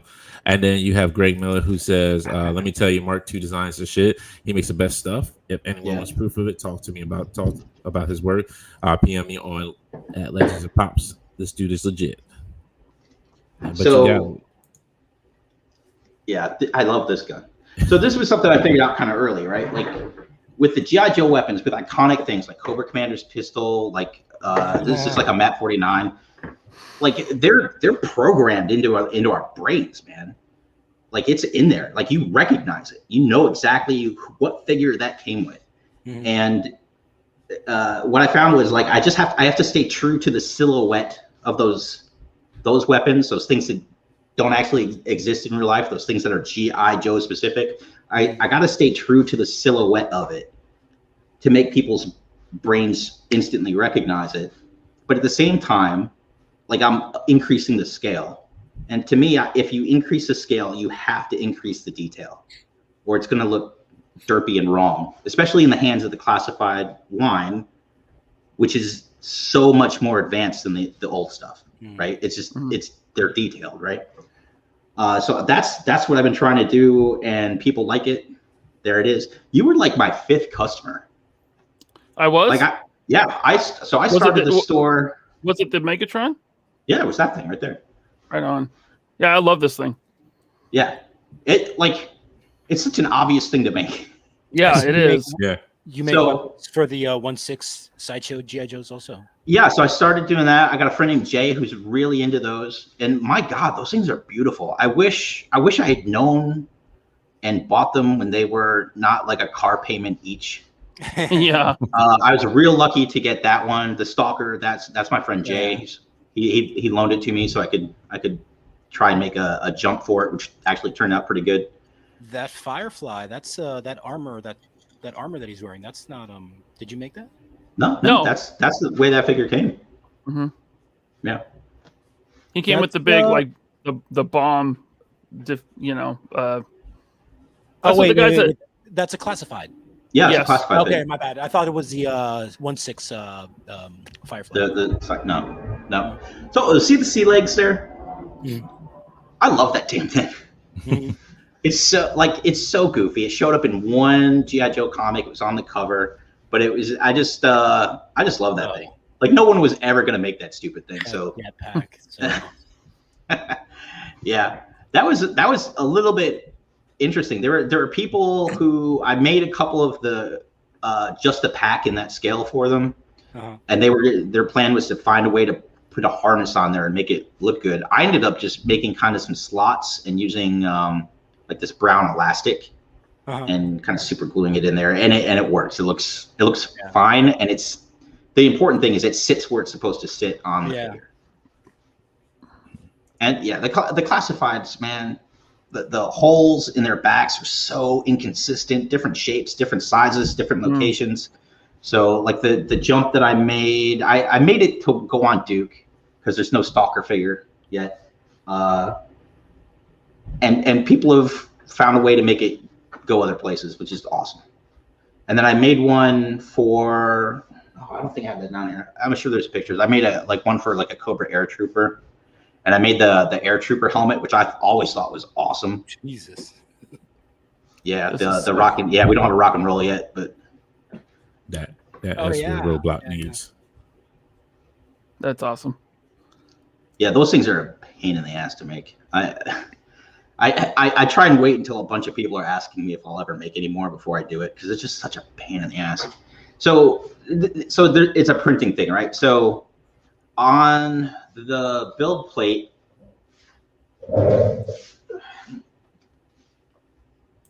sorry. So this is the build plate, and it's going to lower down into this vat of liquid. And at the bottom of that vat, this is messed up, but like it's got this clear plastic called FEP or FEP, and it's stretched across there real tight. If you're building something large on there, it can create a lot of suction against that FEP, and eventually it stretches it out. It can pull the print off the supports. There's all kinds of things that go wrong. So one of the things you do is you hollow out the prints in order to reduce the surface contact with the FEP. But then you've also got to create drainage holes because if there's nowhere for the air to escape, it still has the same amount of suction and you still have the same fails. So with those guns, I had to hollow them out because they were just problematic. They're pretty large, but they're also not large enough that I can make large drainage holes. So when I'm post-processing them and cleaning them up in, I use denatured alcohol. Like I can get the alcohol in there, but it's hard to like get a thorough cleaning of the inside. So what would happen if I don't spend a lot of time with like an eyedropper squirting denatured alcohol in and out of these things, the resin on the inside gets diluted, won't cure all the way, and then it starts to kind of weep from between the layers. It's a mess, and it's a huge pain in my ass, and I hate it. But the gun does look cool. So, yeah. Very nice. Very nice, boy. All right. Well, Mark, thank you. Thank you. Oh, yeah, Mark. I got these Mac 10s from you, too. Oh, those turned out really good. Yeah. So, 3D printing is absolutely not the correct way to be manufacturing. It's just, it's expensive. There's a lot of waste, and they're just not durable products, right? Like these are not toys that I'm making. If you took this trouble bubble and gave it to your kid and said, go play outside in the sandbox, this thing is fucked. It's done. It is finished. But it makes a good display piece. Yeah. So, like I can't right now get this stuff, injection molded in China by the thousands. I'm 3D printing it in my garage by the dozens. So it's just, it's a lot of work. Like I really kind of didn't want to get into this stuff, but enough people were asking me for prints that I was like, fine. Tell them, please tell them, because they don't understand. Like people who like, hey, I want to get a 3D printer. Like, yo, it's not. Look, you got to be invested in it, because if you're not, there's no point. You will want to throw the thing into the street and back over it a few times. Like I get fails. Like it just prints fail. Prints fail. They fail. And then they fail some more. And then you get one and you're like, finally, I tweaked it. It's right. Yep. And then it fails again immediately the next time I try and print it. Like it's a mess. So, but the worst thing is the goddamn shipping. I've been just absolutely plagued by shipping problems. Like I'm doing this. I use USPS. I ship these little boxes because I have little products. I keep the weight down. I try to keep the price down. I use it's first class, I think, and it usually $3 to $4 shipping depending. It's supposed to take 3 days to get there. It takes 3 to 60 days typically. Like no shit, I've sold somewhere between 3,000 and 4,000 things, and one out of five. I like 2 weeks later, I get a message. Like I get 5 messages a day from people like, "Hey, can you check with the post office and find out what's going on?" And sure enough, the package like went to the distribution center, got to the truck, was on the street on the way to their house, and they were like, fuck it, we'll send it back to the post office he shipped it from. That shit happens. It happens. I probably have 3 messages. I've been off my phone for a few minutes. I probably have 3 messages from people that are like, what's going on with my package? It's unbelievable. Like I have a high-end thermal label maker, the same stuff that post office uses. I got nothing. I don't know. I weigh it. I put all the correct information on there. It's the post office. Honestly, it is the post office. Because my buddy who sent me the Mudge Blood, he sent that on Saturday.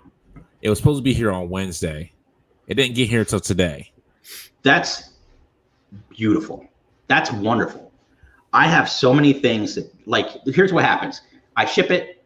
It tracks back to my post office, disappears for 2 to 3 to 5 weeks, and then just shows up at their door. And it happens so, like, I was reshipping stuff, and without fail, every time I put something in the mail, reship something, the original showed up the next day before they got the second package. Every single time, without fail. And so, like, I have to just push things along because it's constant. It's constant. Yeah. I apologize, but like, if I guarantee someone watching this has had this happen to them, and like, I don't know what to do, man. Well, like, I mean, it's good for people to keep in mind that, you know, you're not Hasbro. Right. You're not Mattel. You're one dude in his garage. It's not even in my garage. I'm in my friend's garage. Well, there you go. I mean, there's only so much you can do, you know. Yeah, I mean, you know, it breaks my heart. Like, I get it. Like, I've had a couple people that have opened a case against me, but like, I had one this week. The guy opened the case. The shit arrived the next day. Yeah. You know, I don't blame him. Like he's been waiting like a month and a half for this shit. This should have taken 3 days. Yeah, but see, and that's the thing. I think that people gotta sometimes realize it's not you who controls over the post office. It's the post office, and we see now how hard the post office is being hit with stuff that they actually just. It's almost like they just don't care anymore. Like it gets there when it gets there. Yeah, and if it doesn't, oh well. It's brutal for them. Like you know, like it's a bad situation kind of for everyone. You know, and I looked into, you know, alternate methods of shipping stuff, and like it's 4 times the cost. Yeah. Like I can't do that, not without raising the prices of stuff that I personally think is already expensive, but I can't go any lower. Right. You know what though? I mean, yeah, this is a small, tiny little piece. I don't even remember the price because all I see is this gun. I don't see a price tag on it, you know? Yeah. So the value is there. Definitely. But thank you, Mark. Thank you. You know, helping people. I think everybody learned a little bit something here with 3D printing and with your explanation and your great quality products that you're shipping out, even though it takes the post office is messing up your shipping. You make a great product. Thank you. And hands down, everybody's looking forward to it. And if you want to look at more of Mark's stuff, you can you see him on Instagram at Mark2Design. And check him out. Check out all the pieces he has on there. Mark's work is so good, I had to snatch him up for Action Force. Oh, see, there you go. Yeah. Was it Ruben? I think I got a message from Ruben. He's like, "Hey, Bobby Bala is gonna contact you. I told him he should shoot you an email." I'm like, "Who?" but like that's how I started watching this show, because I was like, I don't know who this guy is, and I Googled it, and like I think it was right after you guys did the show where he talked about the starting the Steel Brigade production thing, and so like that was my kind of introduction to you guys, and yeah, I'll tell you what, like no shit, like working for Bobby, the bar kind of went up, and I feel like I've stepped up to it. Like I'm really happy with that stuff. So and Bobby's been happy with it. I think He came back. He came back. So he either there's no one available or he really likes me. There you go, dude. You've done. You know what it is, because Mark gets it. Mark has held firearms. He understands firearms. So it's not just that he's a good sculptor and he makes a good file and good prints. It's like that extra level of like knowledge that normal sculptors don't have, and you definitely see that because you can send a sculptor. Shoot, man, I've sent tons and tons and tons of reference to people, and they still miss it sometimes. Mm-hmm. But very rarely do I really have to make any comments, Mark. At least I hope I don't make a lot of comments. And usually it's something so minor, like the lens on the scope. But yeah. Other than that, Mark gets it, man. He gets it, and he nails it. So I love working with him. Nice. Well, there you have it. You got the endorsement from Bobby, and as Chris Johnson said, don't forget to mention he's Action Force as fuck. Definitely. Dude, I'm so excited for Action Force, and my son, my middle son, who's the comic book of the three boys. Like I don't know about you guys, but like I feel like I make some pretty cool shit, and kids are just born to be unimpressed by whatever you do. Yep. But so I think I left the website up on the Valorous website up, and my son was like, "This is what you're working on?" Yeah. He's like, "This is awesome." So like, that's cool. I'm getting him some Wasp Raiders, and I got him all the signed comics and everything. Like he's ready for it. He's into it. So yeah. My kid, he's always like, he's into his YouTube personalities, right? Like YouTube is very much his generation. I'm like, hey kid, I'm on YouTube now. Am I cool? And he's like, yeah.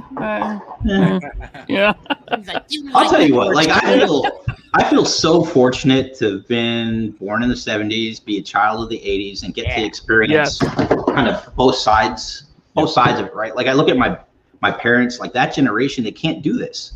They don't do this, right? Mm-hmm. And when you guys talk about all the time, like we're part of a community here. But if I look at kind of what my kids and the younger folks are doing, like they're part of an audience. They're watching stuff. They're finding out how they can beat Motor and Valheim or whatever, but they're not really participants. They're not part of a community. Yeah. So I think we just hit the sweet spot, man. Mm-hmm. Oh yeah, definitely. I hope this inspires anybody, no matter what age you are, young or old. You can do whatever you put your mind to. Doesn't matter. Just gotta put effort into it, and then just go for the gusto. I mean, sometimes the young kids don't want to do all that either. So. Just wait till you have one. I know. I'm waiting for one. I wait till I have my kid and be like, who the hell? So you're on YouTube and you got what? A couple subscribers? Okay, Dad. Just calm it down. Calm it down. Oh, Alice, wait till you're like, yeah. Dude, my son got me all choked up this morning. He had to take something for show and tell today, and he needed something that was red, white, and blue. So I was like, oh, you want to? I had one of the 12-inch Captain Americas, and I was like, I'll get you a Captain America. And he was like so impressed by it, and I was like, wow, people hated this line. No one bought it. Thanks for being impressed, bud. And then he's like, Daddy, can you teach me how to be a toy designer? Like, because I want to be a toy designer just like you. And I was like, I got you. Wow, that's awesome. So now you can't talk bad about him now. I know. I guess we know who the future CEO of Valorous is going to be. Right? I'll be working for his ass. You're like, Dad, you know what? It's time to push out retirement there, buddy. Dad, it's time to start making vehicles. Right. Oh my goodness. Yo. If your son starts asking you for vehicles, you got to do it. Demanding. Right. Yesterday. He's like, my Wasp Raider has no vehicle to go in, Dad. I know. He's like, you know what? Like week after week, people are giving Bobby shit about the vehicles. How come no one's asking for playsets? Hey, baby steps, man. Right. Playsets. No, playsets are the way to go, man. Playsets. Think about all those Joe playsets, man. I know. Like there's nothing like that. There's nothing like that. But with the playsets, you still need vehicles to go with them, though. Yeah. Yes and no. Yes and no. Yeah, I mean, how are you going? Little bivouac with a mortar. That's a lot of hiking that I figure my Action Force is going to be doing there. Think about He-Man. Everyone loved Castle Grayskull. The vehicles were kind of, you know. Yeah.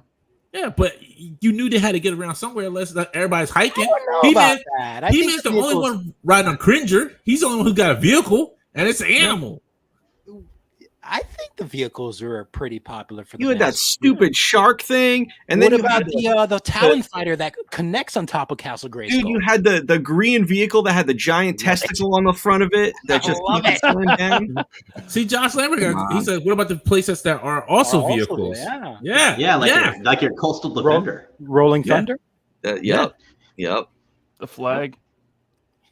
You said Bobby would do vehicles, and then he would get asked to do a Val Lab project. Hey, that'd be sweet, man. I'd back it. Really? Guard towers, pillboxes. No, I want something big. If it's going to be a Val Lab, I want something big. The Swarm corporate headquarters. Right. I'm gonna do something lame like a cardboard one, like the Missile Command headquarters. Oh my goodness! See, and this is why there's an entire website that does cardboard playsets. Yeah, dude, look at the old Mego Batcave. Shit was all cardboard. Yep. Yeah. No, don't give me that one. Give me the Kenner one that they had for Batman. The original Star Wars Cantina. That was all. Yeah. That was a piece of plastic, a rubber band, and some cardboard. Man, it was awesome. I also like the old Mego Star Trek that it was like cardboard. It was like laminated and it turned into like a carry case or something like that. Mm-hmm. Yeah. What about playsets that turn into carry cases? Alex, are you going? I was like, honey, I'm going over to Bobby. You just got my Hey man, I'm just spitballing ideas for I know Valid Jr. Once he takes over. Oh, okay. I forgot. I'm not talking to Bobby right now.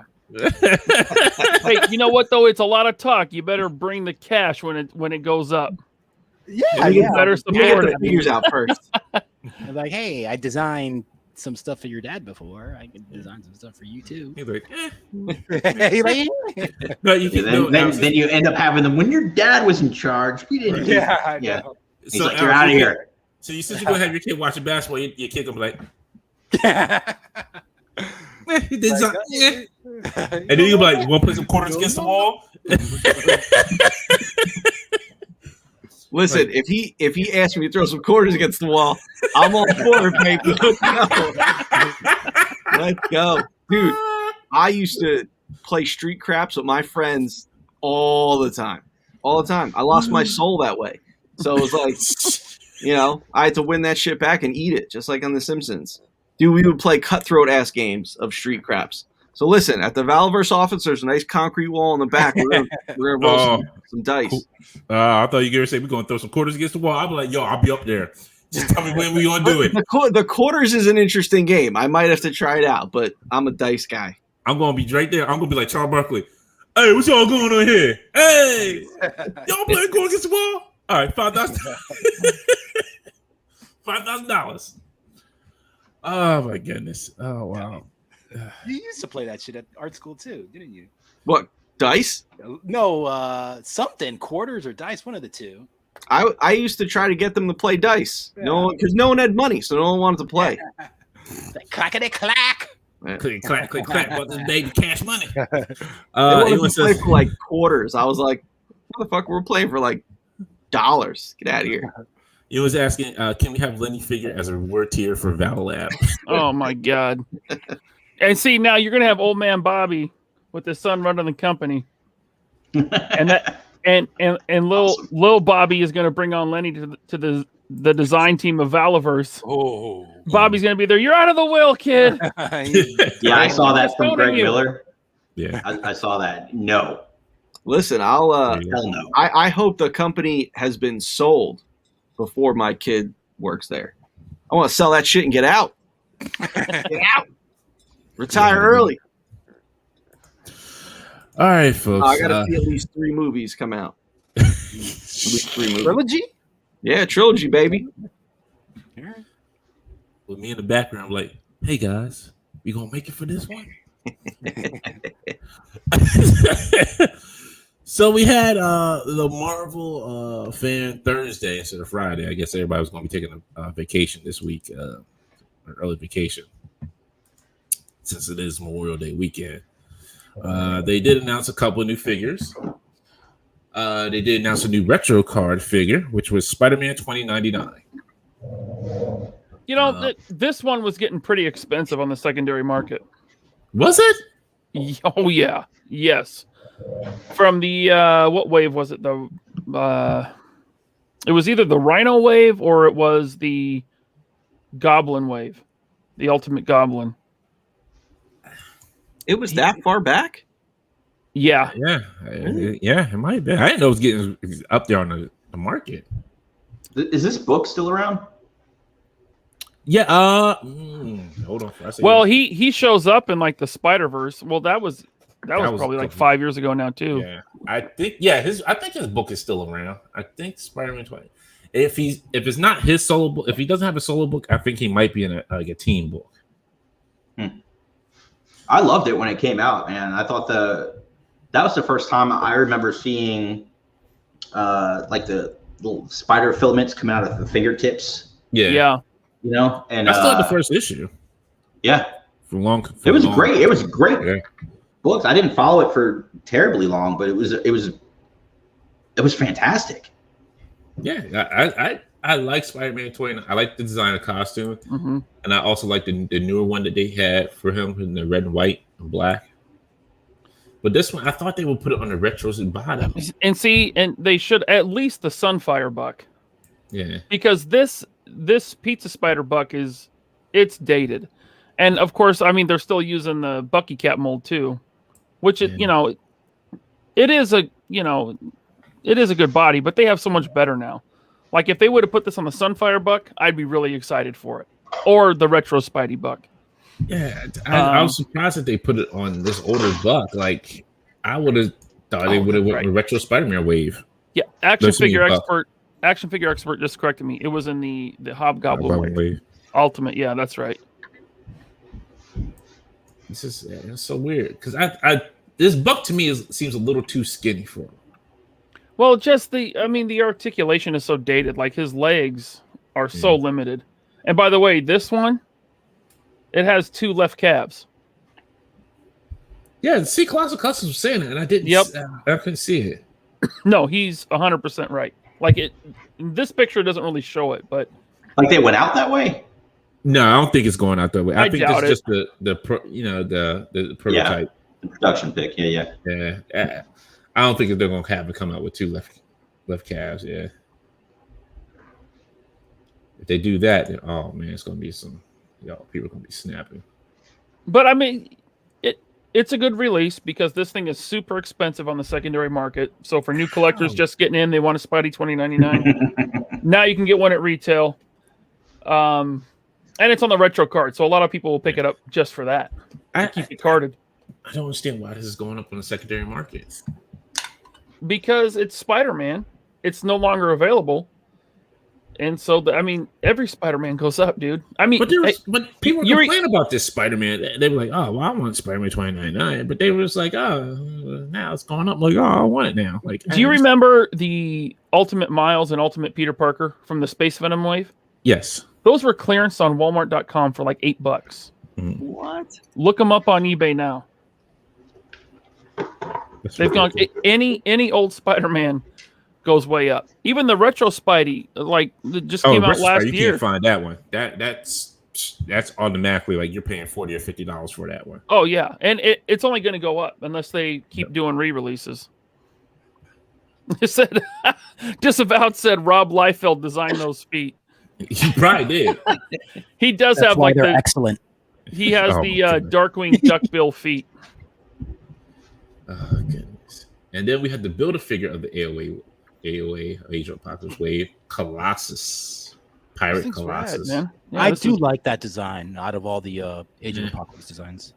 Man, all right. Yeah. Yeah, I've never read AOA. Well, I mean, I read issues as a kid, but I never read the whole run. And so I was going to pass on that wave last year, except for Dark Beast. I wanted that one, but then they were all super cheap on Amazon and finding them at Walmart on clearance. So I ended up getting the whole wave. Don't be super cheap. Don't worry. And now they show this, and I'm like, well, these look great. These are just, they're so 1990s.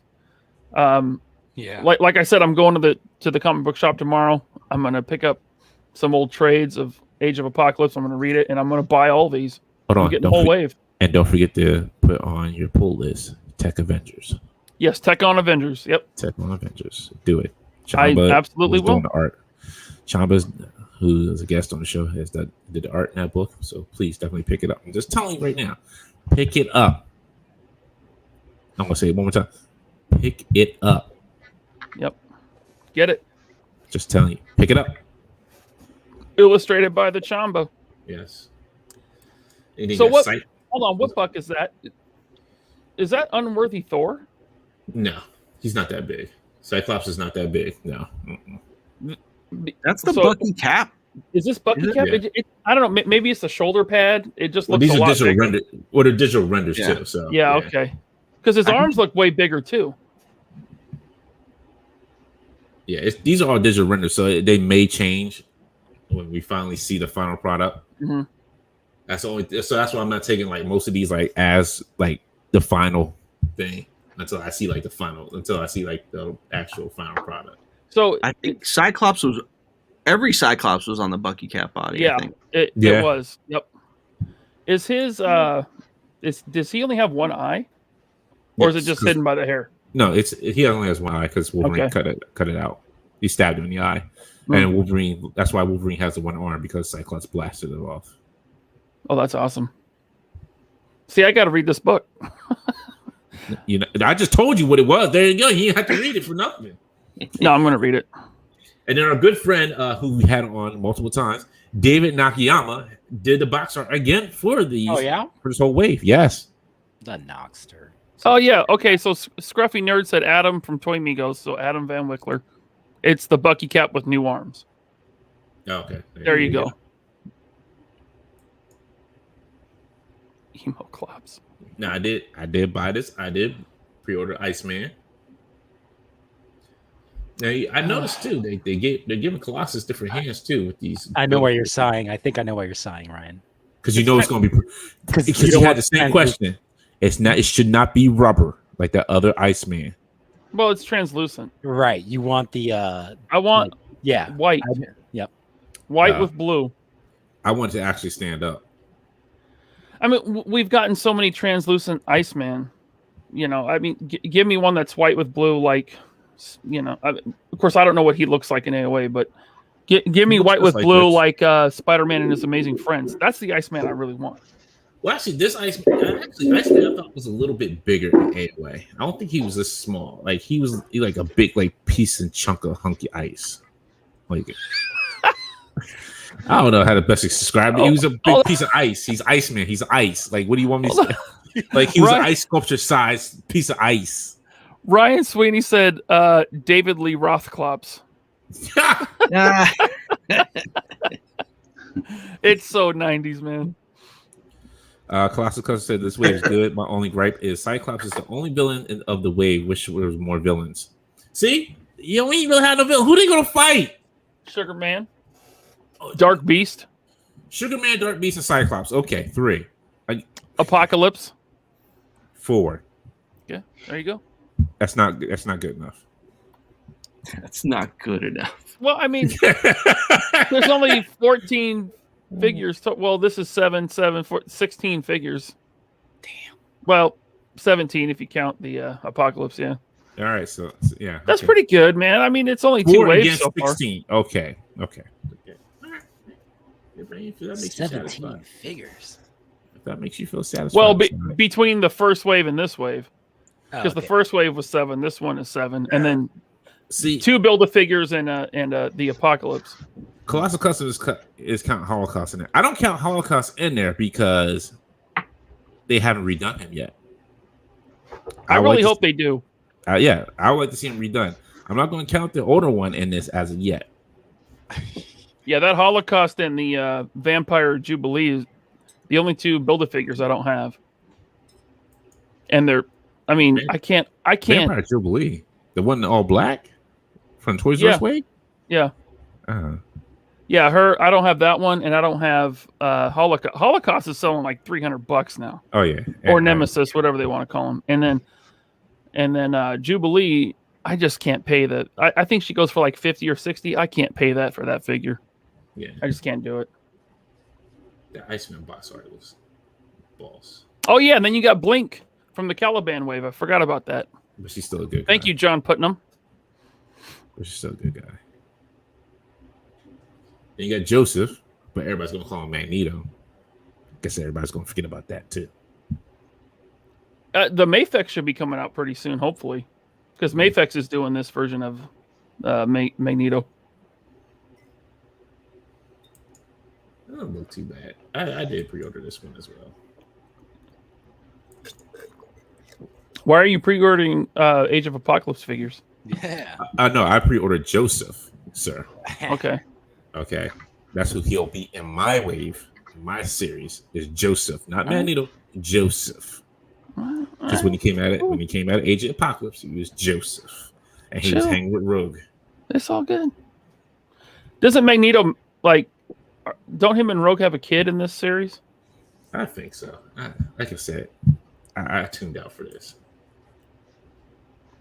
I tuned out. I told you, Age of Apocalypse is not my jam. This was, to me, this is one of the worst X-Men stories out there. But what great box artwork on it. See, only reason I probably would buy it is because of the box artwork on the box. That's about it. But this right here, hot damn, I was ready for some Legion. Yeah, this one's cool. I already got the Slim Jim, the 112 scale Slim Jims for my Macho Man Randy Savage to put with him too.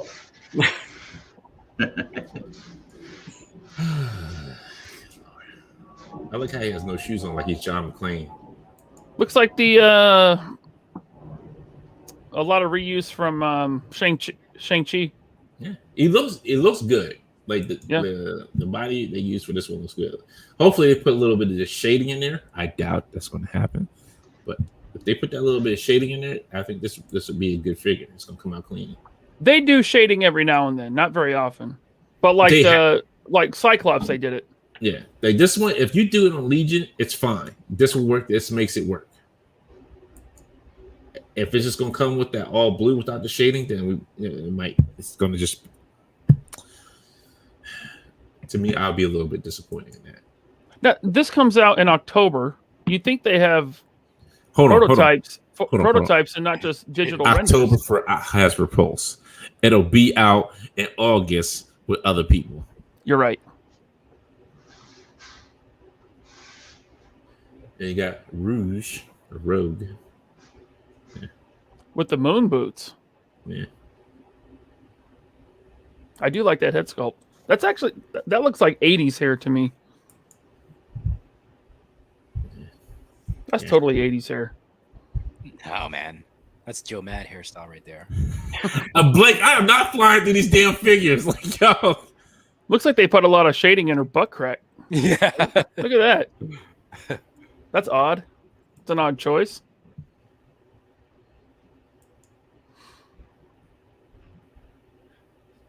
And then the David Nakayama packaging art. Very nice.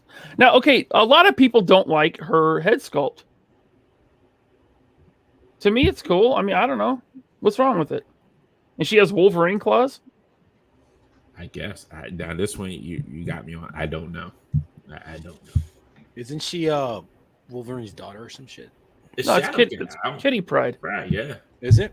Yeah. Yeah, see, Alex, there's no point in trying because who knows what they did. Yeah.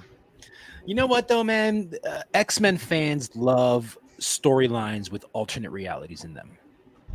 They just keep going back to that well. And this is basically what this was. And I guess that's what it is. Scratching that itch of alternate storyline. See, I'm not a big alternate storyline. Like, if you market it as a what-if story. Alternate reality, I mean. Yeah, that's what I'm saying. But if they market it like as a what-if story or Yeah, something that's not canon. You mean? Yeah, then I wouldn't be too mad at it. I'm like, okay, cool. Well, the MCU is an alternate story, alternate universe. But it's a little bit more digestible than Age of Apocalypse. Did you like Ultimates? It didn't really. Only one I read was Ultimates 3, and that was by Joe, because it did Joe Madden. It was so bad by that point, dude. The original Ultimates by Brian Hitch, and who's the other guy? Mark Millar. Mark Millar was. I mean, it came out like every 6 months, but it was fucking great. I mean, that's what the whole MCU is based on, basically. Yeah. Except you don't have the Blob eating the Wasp. Yeah. Then you got Sabretooth. Everybody was hankering for Sabretooth. You know, you cut that ponytail off. That's not a bad 616 Sabretooth head. You know? Right. I wonder if that'll pop on the last Sabretooth body. No, I'm sure it probably will.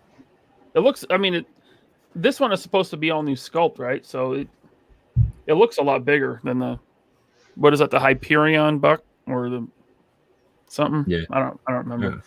Something like that. Greg, I am not no closet AOA fan. I'm sorry. Like there's very few things I put my foot down on, and this is one of them. Like this is not my jam at all. That one definitely looks better than the Toy Biz. I don't want to hear anyone say, "Oh, the Toy Biz is fine." Anybody says that, we got some other issues going on. There's always that one though. That was it. That's it for no fan first. Yeah, one wave and a fan channel. Yeah, it was good. I'm in. Look, honestly, I thought more could have been. Oh, and then the Excalibur set was teased for SDC. Yeah, know this because he had Nemeretta in his hand with the long hair and the Excalibur sword. Yeah, that was almost like a gift. Megan, Nemeretta. Is it Megan? Oh no, I keep getting those confused. Yeah, it is Megan. Oh yeah, and Tigra. They showed oh yeah, Tiger, yes. The digital renders for Tigra, pinless, double jointed elbows. Yeah. All new body. Yeah. There's some people that want a Tigra. I'm not getting if all the ones that go back and redo, I didn't think she'd be like the first of those. Like I thought like maybe we get a Nihilist before that. A new Nihilist. Who else? Another Dragon Man, something. Toad. Another Toad. Exactly like another Avalanche. Toad. Blob.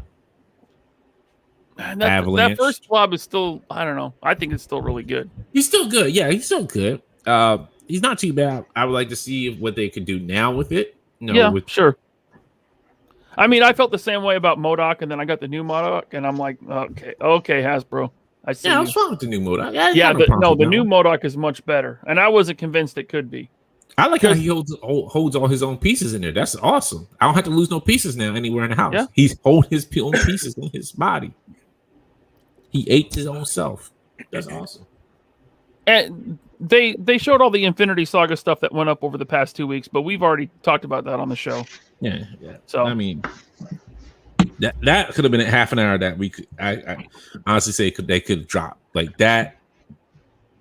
I understand you got to talk about it, but we could have condensed it to maybe like 15, 20 minutes. Well, it was weird because that stuff just went up with no fanfare, no live stream, no nothing. Like Transformers had their live stream, and then Marvel Legends went up for pre-order too. And then Power Rangers had their live stream, and then Marvel Legends went up that same day too. And it was all MCU stuff. I mean, that's what it was. Like they were trying to catch up on like get some of these MCU figures out, which I'm fine with. Surtur I was fine with. And I did pre-order my Obadiah Stane. Yes. What about Happy? You get Happy? I did get Happy. Yeah, that's I did get Happy with the Partridge Family. For those who don't get the joke, it's just from the song. It's like, come on, get happy. I got it. Then your boy McFarlane. What is this? This is new McFarlane universe, sir. Yeah. This is what the people been wanting. This is what the people been wanting to Spawn universe. Are these re-releases of the 90s figures? No, these are all new characters. Yep. For Spawn universe. See, he made like $4 million on his Kickstarter, so he's like, okay, I'll put out some new figures, and then They won't have no articulation with them. But hey, there'll be Spawn figures that everybody enjoys. Like the only one I would probably get at is the Violator. That's the only thing I would probably get. That's it. You don't want the obese clown? I might get Clown. What about Redeemer? I like those wings. Don't need them. No. Yeah, don't need Cowboy Spawn. Don't need the dude in the back because they're not gonna move. Isn't Violator too chunky? Isn't he supposed to be like super skinny? That's fine because he's gonna go next to my unmovable Spawn that's right up there on my shelf. So I mean, I might need to get that Redeemer just for the wings because Marvel Legends has still not given us an update on Angel. Yeah. Not since that horrible one in the box set. Yeah, I mean, oh, so you got Raven Spawn, Gunslinger Spawn, Redeemer Clown. So I guess this is Raven Spawn here. I don't know. Best of luck to you, Todd, on that comic. Best of luck. What is that? Cowboy Spawn? What is that? Gunslinger Spawn. Yeah. See, I don't spawn. So all part of the McFarlane universe. Don't you start, Avenger. Don't you start talking about I love McFarlane. I do not love McFarlane. Okay. Is that John Leguizamo? It probably is. Is it based on the movie?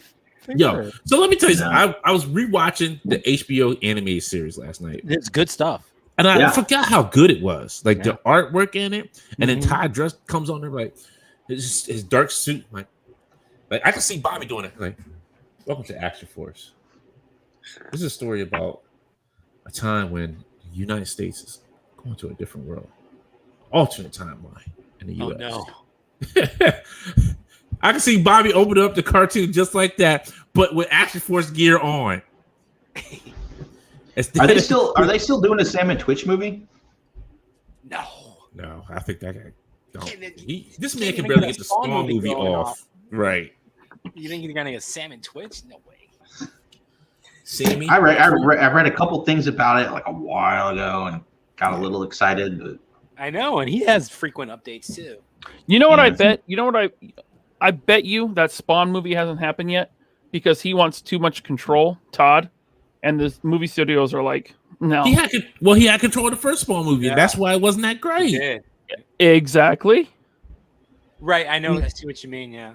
See, all that scares me about the Action Force movie because I'm like, shit. If this guy who has this crazy popular IP can't get a movie off the ground, I'm like, how do I know Action Force is going to get made? Well, the thing is, look at what they tried to do with that Spawn movie. Like they were using CGI before it was ready. Yeah.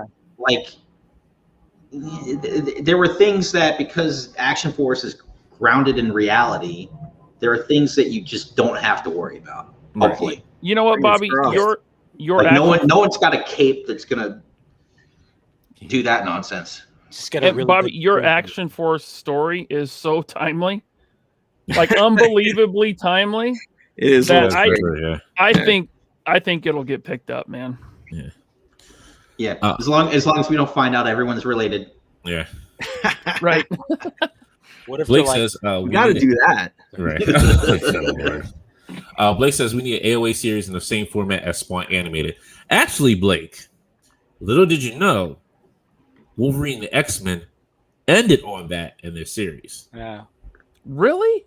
Yes. I've never seen that show. It's kind of underrated. Yo, it was. I slept on it for a long time. So I finally bought the Blu-ray and watched that. And I was like, yo, this is a freaking good show. Good, yeah. I wonder if it's on Disney Plus. It is. Oh, okay. It is very underrated. And if you watch it, and that's where the next season was going to go to until when they canceled it. I've heard the same about The Batman. The Batman is good. I never watched that because I'm like, well, it's not Bruce Timm, it's not Kevin Conroy. I'm not watching this, you know. It's a young Bruce Wayne, and you do get some new Justice League vibes with it, as I think towards like the last season of it. You do see Superman, you do see Robin show up, like you do see the other characters show up. So I mean, it is a good show. Steve Bloom played Wolverine in that, huh? Wow. Thank you, Articulated Heroes. I don't know. He's no Cal Dodd, but It was still it's still good for what they were doing. It was still good. It was very well written. Yeah. Odom, I don't love X-Men Evolution, yo. That show is crap.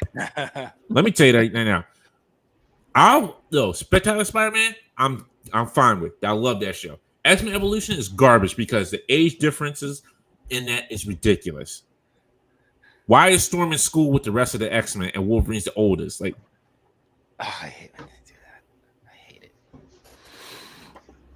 and then you got Nightcrawler being pretending he's looking like a human. Nightcrawler would never do that. Let's be real. Nightcrawler did not want to pretend to be human.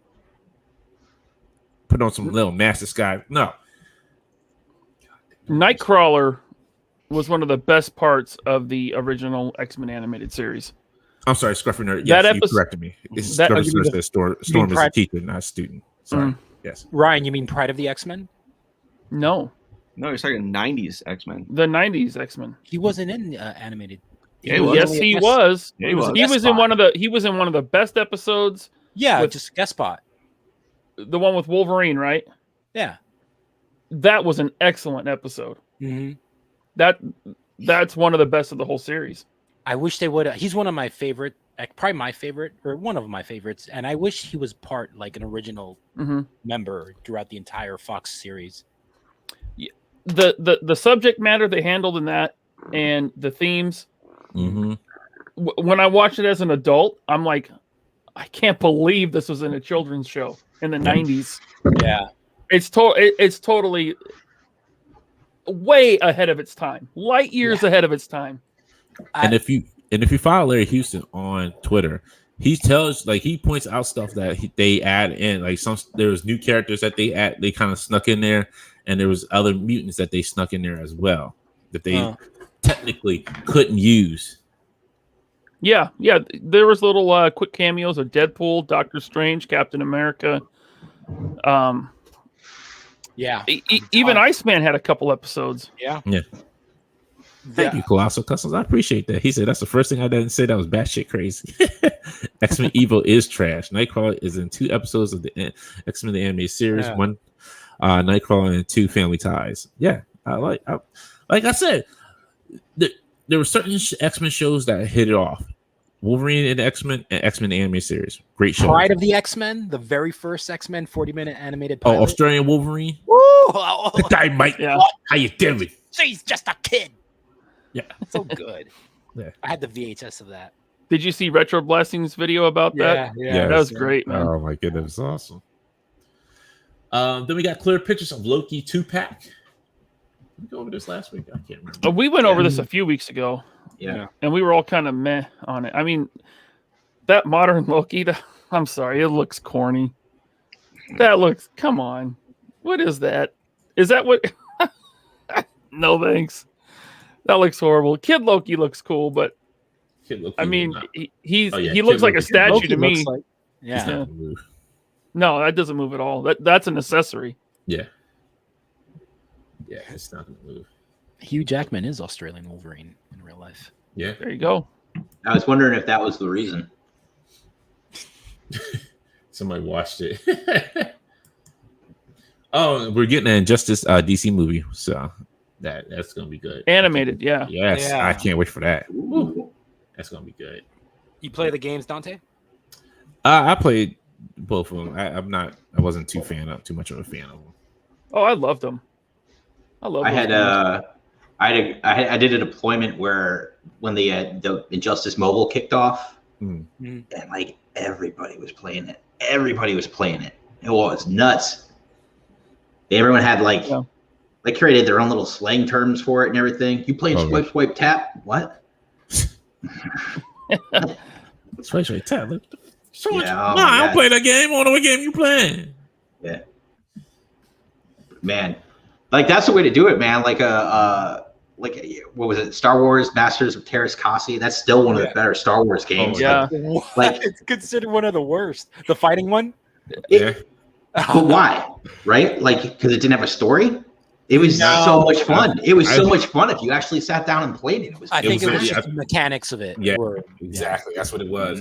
Because it was I don't know what they were comparing it to. They wanted fatalities in it or the something. Mortal Kombats, the virtual fighters of the the time. Street Fighters. There were Yeah, a lot of really. The reason, partly why it was made, is because there was an abundance of fighting games at that time Mhm. that were just flooding the market. So they made a Star Wars fighting game. yeah, and they would. I wish they would. And it was great.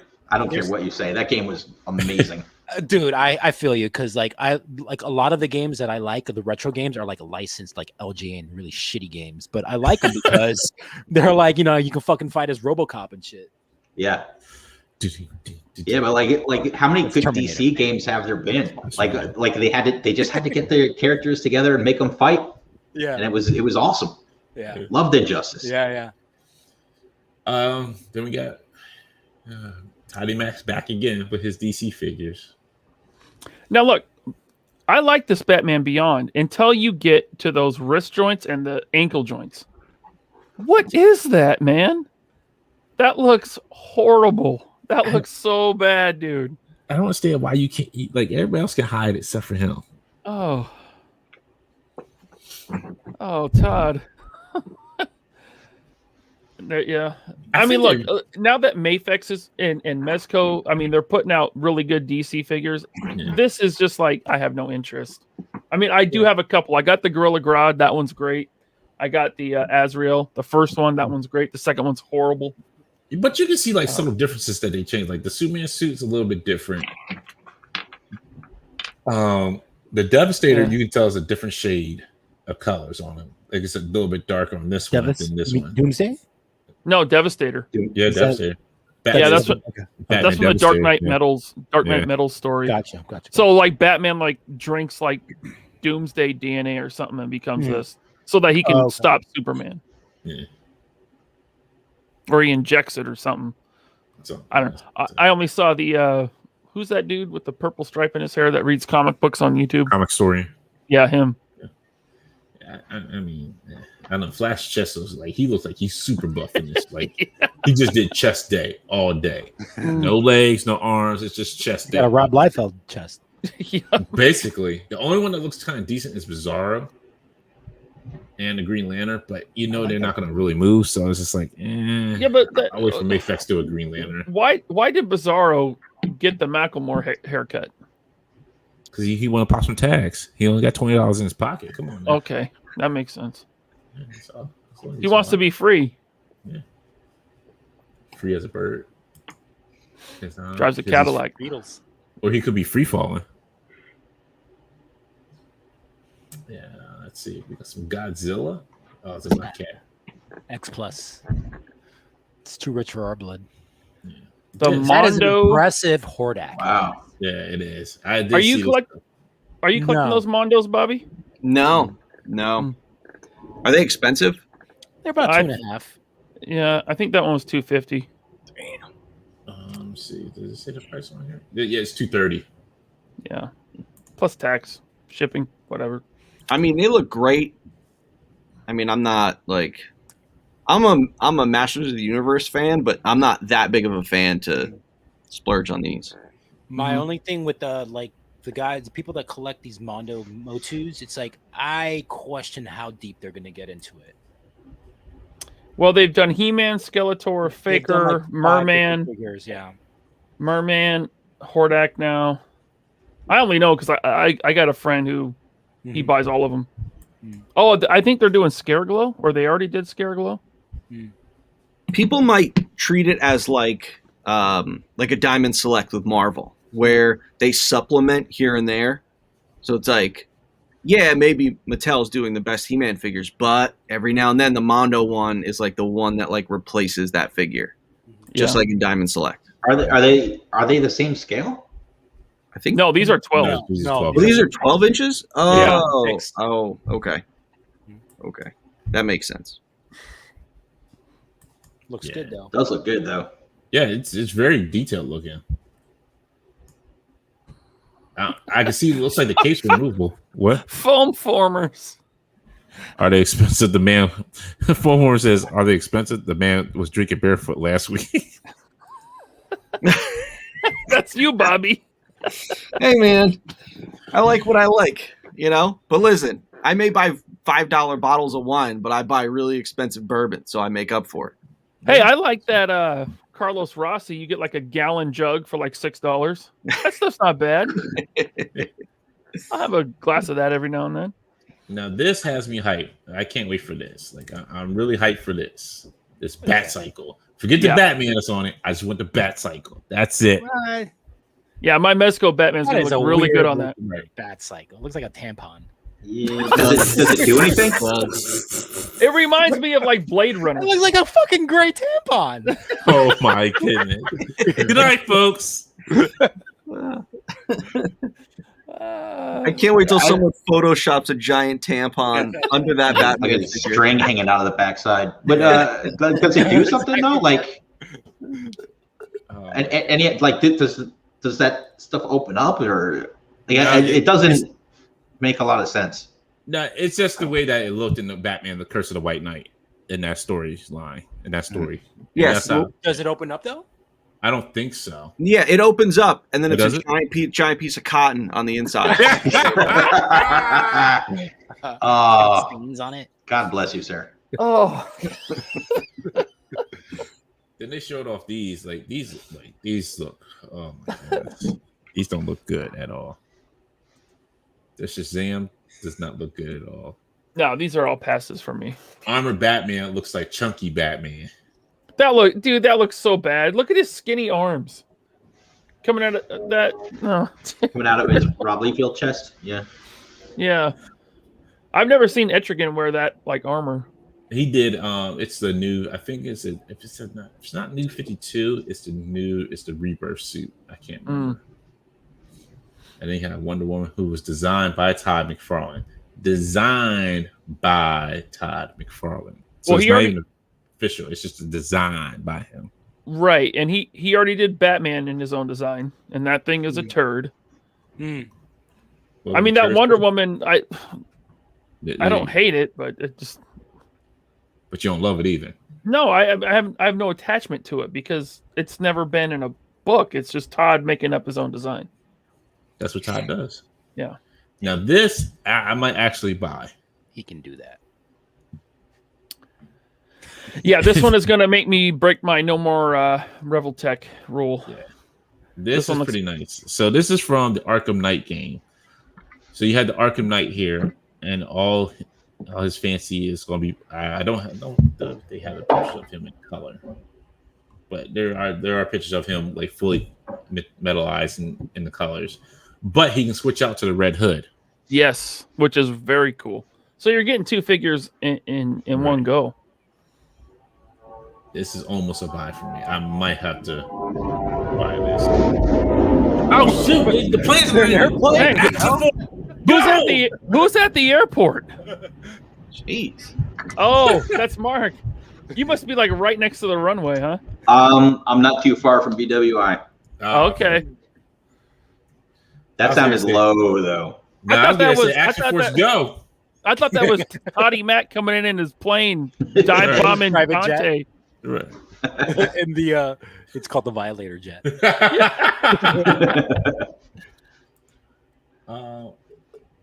So yo, I might get this. I didn't see this spawn. That I looks just good. see yo. This looks fucking fantastic. Well, right. Whenever it's a Mortal Kombat spawn, it's a good figure, right? Yeah, Fighting That game. looks freaking fantastic. Do you have the original Mortal Kombat spawn, Dante? No, I didn't collect none of the Mortal Kombat Yeah. figures. But here's a clear look at the DC stuff. I like that Hal Jordan. I just know in hand it's going to be a horrible. Trash. Yeah. And as Liefeld Graphics has said, this is bloated Batman, not chunky Batman. Bloated. That looks so bad. Looks like the Tin Man from Wizard of Oz. We got things to do. Like Return to Oz, not even the good one. Yeah. Like Timmy, can you stop being so brooding? No, that's my thing. What the fuck? God damn. Greg notices that bike is trash. Look, I like the bike. the bike's not that bad. At least he's making vehicles. I'll give Toddy Mac that he's making vehicles. I haven't seen any vehicles Actually, have any Legends come out with vehicles this year? Wait, no, Squirrel Girl and Punisher were last year. Oh, so they must have stopped the vehicles line and put all their stock into those deluxe figures. Maybe. I have not seen any vehicles this year. The Punisher cycle was the last one. Right. Yeah, Right? Punisher and Squirrely. Squirrel Girl, yeah. And I don't think we're gonna get that Hawkeye on the hover bike. I'm serious. I just don't think it's gonna happen. Like I saw something on Twitter. Someone's like that. Someone that would know was like, "Nah, it's not gonna happen." What's so funny? Better chance of getting the Fantastic car, and you'll never get that. Yeah. A lot of people were saying, "Oh, the HasLab could be the Fantastic car." I'm like, I don't know about that. I mean, not no. And Bobby agreed with me. You're crazy for thinking it's a Fantastic car. I'm just gonna say that. Yeah. Bobby agreed with me on that. But there's no way it's the Fantastic car. Why not? There's no way in Blue Blazes that's a Fantastic car. It's going to be a figure. That's right, Blue Blazes. Blue Blazes. Well, I mean, look, everyone's going to want a big Galactus, but a Fantastic car? Is everyone going to want that? Exactly. Maybe they want to compete with the Thunder Tank. We can 3D print vehicles and do a better job of competing against the Thunder Tank. We could come together and 3D print pieces for a vehicle and make more money than Thunder Tank could. Potato gun, Batman.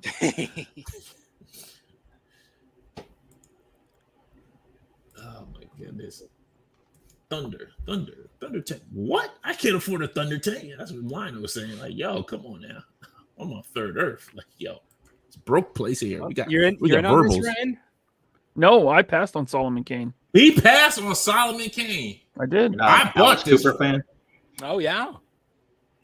I just don't really know who he is, and nothing really stood out to me as something that I'd want, so I passed on it. I like Mezco. I don't get every Mezco. I pass on a lot of Mezcos. I know they come out with a lot of stuff too, though. Yeah, they do, and I based on what they've teased, I don't want to spend $100 on this when I know a new Superman's coming. When I know they have at least 3 or 4 more Rumble Society figures coming this year.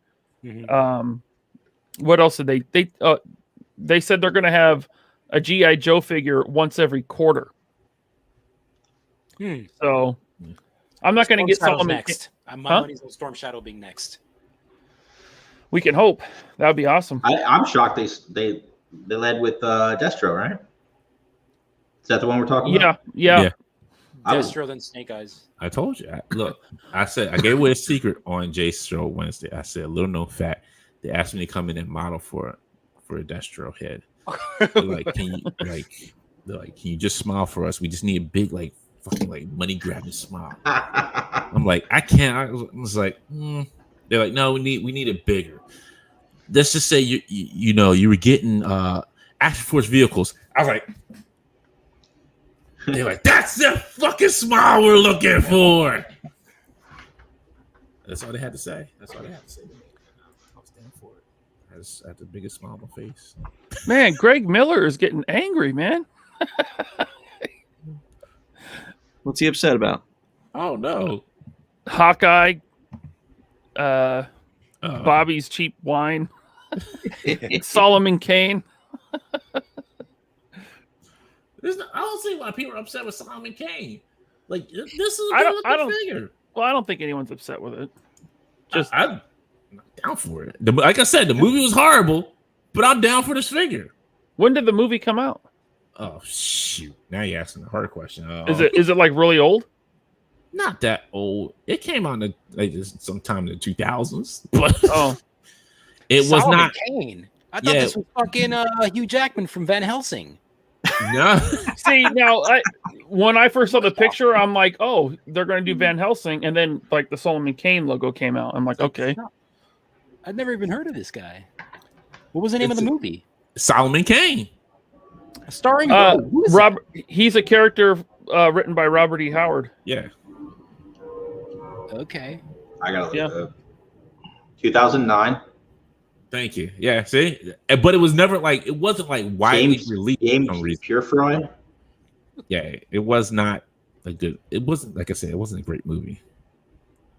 Oh. It wasn't great. It was okay. 2009. I don't remember that at all. Yeah, because it wasn't like I said. It wasn't widely released. You had to see the trailer to even know about it, kind of thing. Ryan Sweeney said, "I bet Solomon Kane will be released before Conan." He probably will be. Yeah. And 89 Batman. Yeah, I'm like, where's our 89 Batman? Mr. Freeze. When's the ETA on those? On 89 Batman and Conan? Conan are saying like August. 89 Batman, I don't even know. They keep pushing it back. When did we order that, Ryan? January 2020. Really? Yeah. And Conan was not too long after that. Damn, it's on the Action Force timeline. Left Coast Grasses said, "Was it direct to VHS?" No, it was way after VHS. Good lord. Yeah, Wasn't that old? 2009, man. Yeah, 2009. Is that old? Well, now it looks like it. Now that looking in the past, yeah, it does look kind of old, but it's not VHS. Good lord. Then we got That's not Kurt Russell. No, not at all. he's got that. That's Kenny Rogers. It's Kenny Rogers. Shoot him. Before he went gray. It's like Kenny Rogers circa 1982. Yeah, that's when he's like keeping up with Dolly. I was taking for the accessories he comes with because that's a Bobby glass and Bobby drink right there in the hand. That's that. Put a Bobby head on there, and you can have him drinking all the time, like drinking and drawing. What you want, kid? All right. Dude, I will buy that figure, shave its head, and put a freaking Syntec tablet in front of it, and that's Bobby Valor right there. Yeah, right there. Nah. Oh my goodness. I'm probably telling you, when you make a little Action Force figure, that's what I'm putting with them. This bottle, this little. Why'd you have to say that? You're gonna give people ideas. I want people making custom figures of me. I'm not saying when you make it. I'm not saying no custom figure. I'm saying when you make your figure of yourself, I'm going to have a little desk there for him. He's going to be his little Action Force gear. He's going to be sitting there drawing, have his little drink in his hand, and a bottle next to him. He's going to be sitting there drawing. I'm going to make a lot of other people's figures before I ever attempt to make one of myself. What? Hey, and come see me at Joe Fest. I'll scan your head. You don't have a scanner big enough. Oh, damn! Woo! Damn! Shots fired. Right Softly in here. You need one of those gentle giant scanners, the one like you walk in a room and have like 360. He's trying to say your eagle's that big. Damn! Oh man, dude, Dante, I'm looking at the Solomon Kane movie and I'm realizing why I never heard of it. Why?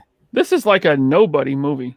I told you. It's straight to video. It's got to be. There's a couple. No, of it was in theaters. It was theaters for a hot minute. It didn't stay long in theaters, but it was there for a hot minute, and it was gone. It didn't even come out in the U.S. until August 2012. Yeah, it was delayed by 3 years. Yeah, I forget what happened. Something happened with it. I can't remember if it was who distributed the movie. I can't remember. I think it was Paramount or Universal. I mean, it all really begs the question: why'd they make a figure? Why? Yeah, exactly, Mark. Why would they make a figure of that? I think because it's just Robert E. Howe, like the Robert name on it, because it did Conan. It look like the actor, right? No, it's not. No, it's not based off that. So it's just for the IP. Yeah. Or whatever the fuck it is. And then a lot of people were mad about this. They're reissuing the turtle bag. Why are they mad about that? I thought everyone would have been thrilled. They should be, but I mean, it's like the 12th reissue of this thing. Oh, right. It is. Okay. But then it's also like people were trying to search for pieces for this because they've been doing a lot of customizing of it. Because it goes for like it sells for high for some reason on eBay because like they need to do the pizza thrower. Oh my goodness, that thing was awesome. I bet they're reissuing this now to beat NECA and Super 7. You think? Because once NECA or Super 7 does it, this thing ain't going to sell. I don't know. Yeah, I mean, there's those guys that had one Yeah. The vintage turtle stuff for some reason just always is consistently selling and growing. Its value always steadily increases. Even the Playmates, like modern Playmates, not vintage. Yeah, to a certain extent. Like these reissues of the Vans, they absolutely go for more than what the retail was. It's not like you can easily find them. Yeah. NECA and Super 7 might not have the license for the vehicles. Well, NECA Randy announced that he was going to do a vehicle and a sewer playset. Oh, yeah? He hinted at it. You talking about the Pixel Dan interview? No, there were two. Well, yeah, both of them were Pixel. Both of them were Pixel Dan, and he did say that they were planning on doing vehicles and playsets. I remember when he said he wanted to do a sewer playset that attached to the bottom of their street place, right. Which that idea is so awesome. Yeah. It's like, oh, why does it have to be NECA? Don Mercutio says Super 7 $800 turtle van. Exactly. And Phone Former said Bobby's favorite were subpar. I love that it's catching on. Just wait till you see what I got coming. Blake is saying Super 7 turtle van coming up. I don't care about the Super 7 stuff. I want the tune accurate NECA shit. Yeah. What's that? What's that Java? Statue. Statue? Honestly. Yeah, it's a statue. Ooh. With Salacious Crumb. We'll take a quick look at Tiger because I did not have pictures for her. Do any of you guys have the NECA City diorama? Yeah, I got two of them. No. Is it good? Yeah. Yeah. Yeah, it's nice. It could use a bit of a wash on the two that I have. Like it does have one, but you could definitely add a little bit of paint to it and make it even better. Which ones do you have, Ryan? Do you have just a regular city, or do you have the movie Turtles diorama? I have the one that came. It was the San Diego Comic-Con exclusive. That's the movie Turtles. And then I have the second one they put out. Yeah, which is the regular. Can go with any kind of action figure line. That's a 7-inch line. No, the San Diego Comic-Con went with the movie. Yeah, and then the next one. It's the same exact thing, but it's like the backdrop is like the city skyline in daylight. Yeah. Yeah, that's the one. I have the second one. You have the first two. Yeah. And the third one that's just coming out is the cartoon accurate. It's just basically different, like the billboards and stuff. The backdrop. Yeah. The cardboard backdrop is different according to what. And it comes in a plain cardboard box. Yeah. Yeah. The third one does. Yeah. Then we have Harley Quinn, 1/6 scale figure. From Batman Ninja. Yeah. What's Batman? It's a crappy movie. Yeah. Just going back to where we're talking, what's another good X-Men animated series is the anime one, the manga one. Did you guys ever see that? I didn't like the way they were drawing them. I told you, like, the art has to draw me, and there's a reason why I don't watch a lot of animes, because the art is just takes me out of it. Yeah. They did one for Iron Man too, which was really good also. Yeah, see, and it was the animation style that they did for it. It just took me out of that, and I can't do it. I started watching that Iron Man one, and it has like two like new characters, like the kids, right? Mm-hmm. Yeah, I couldn't get into it. So here's the better look at the Arkham Knight figure that changes into Red Hood. I actually almost get like 3 figures because it's saying Arkham Knight, Red Hood A, and Red Hood B. Yeah. We need a good Red Hood, man. Oh, yeah. Like a good, like, first appearance, Jason Todd Red Hood. I wish Mezco would do one. Or Mafex. I mean, this thing is cool, if you're really into the video game. I didn't play this video game. I played, like, the first two, which were great. I never played Arkham Knight, but... I mean, this looks really good. Like it does. I'm very tempted to put in pre-order in for it. Very tempted. Yeah, depending on the price, I probably will. And I told myself after War Machine, and I like War Machine, but I told myself no more Revoltech. But why? Yeah. I don't think I heard that. Your reason? Revoltech, because they're so stylized, they don't fit in with anything else. Yeah. Even scale wise too. Scale Yeah. is Are they okay. smaller of the import stuff? The smallest.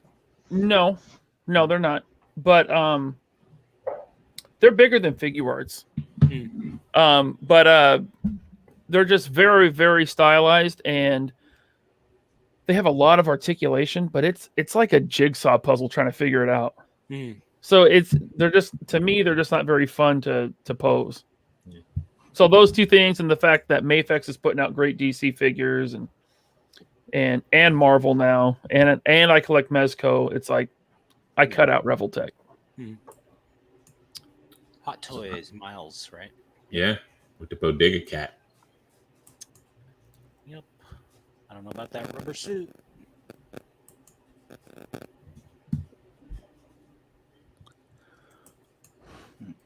I like the rollerblades though.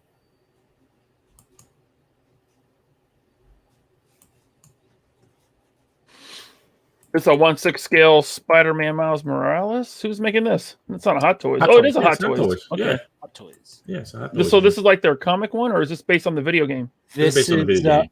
yeah, this is part of their VGM line, which is the video game. Okay. Yeah, because it comes with the Bodega Cat, which is in his cat suit, because that's is in a video game. I'm digging the rollerblades, man. But where's he gonna be rollerblading to? Rollerblading for extreme skating. Wait, what'd you call it, Bobby? Yeah, extreme skating. Aggressive skating. Aggressive skating. Oh god. Stop hating.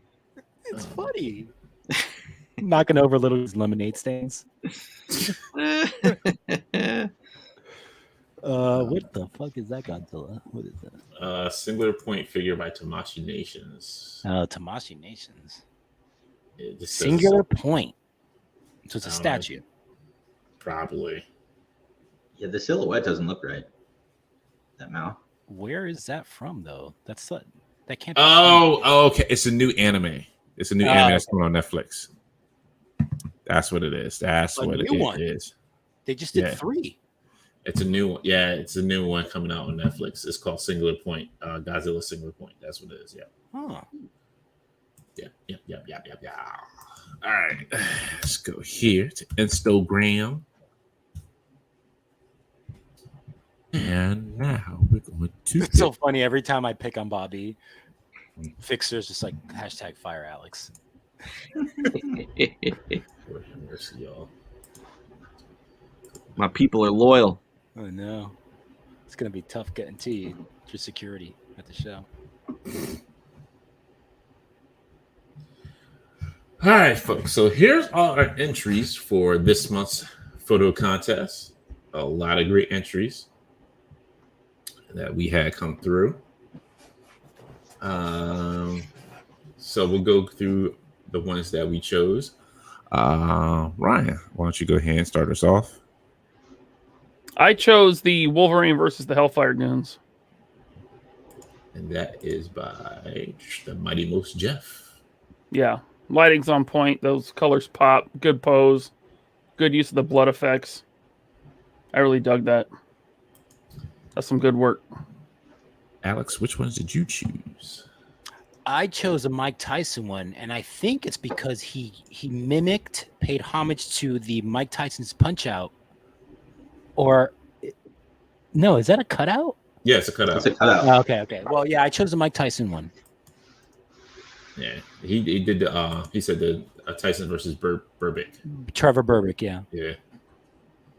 It looks like the Punch Out NES game cover.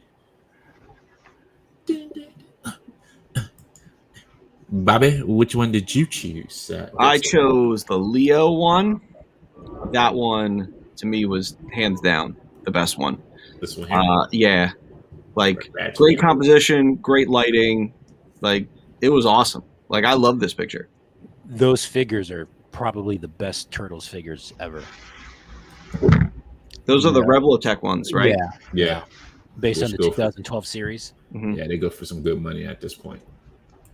Damn nice, I got them.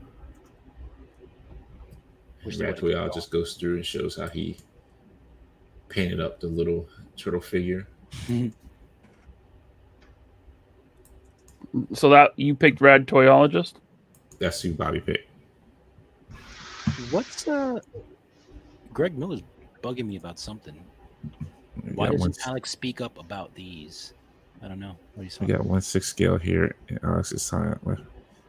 Maybe about the Spider-Man. I don't know. Oh. I had a hard choice. I didn't know who to really which one to really choose. But I went with Hero Collections with Ahsoka. I like this one. Mm. So you chose Brandon, huh? Heroes Collections? Yeah, I did like this one. There was a lot of good. This is a hard choice this month. This month was very hard. Yeah, there was a lot of good entries. Yeah. Because it was between that and this one here from Figure Collective. Yeah, that was my second. Yeah. The Shock Troopers And or the we have- Incinerators. Great depth of field on this Shang-Chi. I don't know, whatever. Shang-Chi. It's Shang-Chi. Oh, It's- Shang-Chi. Yeah, Shang-Chi. Yeah. Let's see. Yeah, and then even like this one here. From many plastic multiverse. This one was good too. Yeah, nice use of a monitor. Yeah. And once again, Capless always coming out with some heat. Like this is beautiful. Like I said, this month was very hard. All these photos were excellent, very excellent. I really like the one there with they took at Galaxy's Edge. That's at Disneyland. Mm-hmm. The only issue I have is if they have the people in the back. That's the only thing. That there's not much you can do about that, but yeah. Right. But I mean, I just thought it was funny. It's like, oh, Yeah. he's at Galaxy's Edge. That's cool. Yeah. Oh no, it's great. Like, see this. If this was just this that would have works. been awesome. Yeah, this works perfectly. I like that one. Scroll up if you can. There's another one where it's like scroll up to the right there, to the all the way to the You passed it to all the way to the right. Yep, right there. This one. The Boba set. Yep. Yeah, Boba. Yeah. Good use of foreground and background. Mm-hmm. And this is with 3 3/4 inch figures. Yeah, that's Oh yeah, pretty cool that they pulled that off. That's vintage. Yeah, that's cool. Great Oh, lighting. no, that's the they made a Mando vintage style Yeah. kind of Yeah, figure. Moff Gideon. And Moff Gideon. Yeah. Good shit. Great use of natural lighting there. Yes, it is.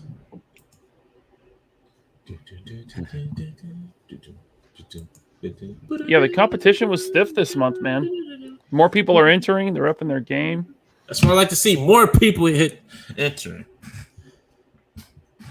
All right.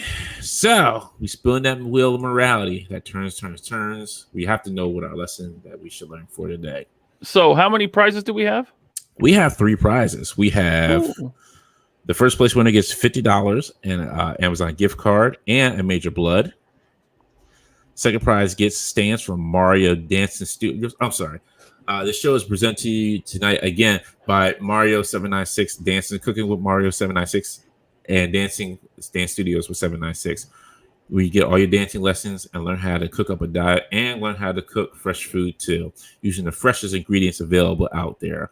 If you ever have a problem with cooking, hit up Cooking with 796 Studios. He will teach you how to cook in the kitchen and make a diet and some dance moves. It's great guy. He's a master of all stuff. But yes, that's what the show is by. But Mario will be providing stands, flight stands, and Dom has for the third place prize is providing a. Sorry, Mario. I got super confused there. Yes, I can't get the name right. And Dom said he is giving up a Orange Cassidy AEW figure. Okay, so we'll do first spin is third. Yes. Second spin is second. And last spin is first. Yep. Cool. Yep. So spin that wheel of morality. All right. So for third place,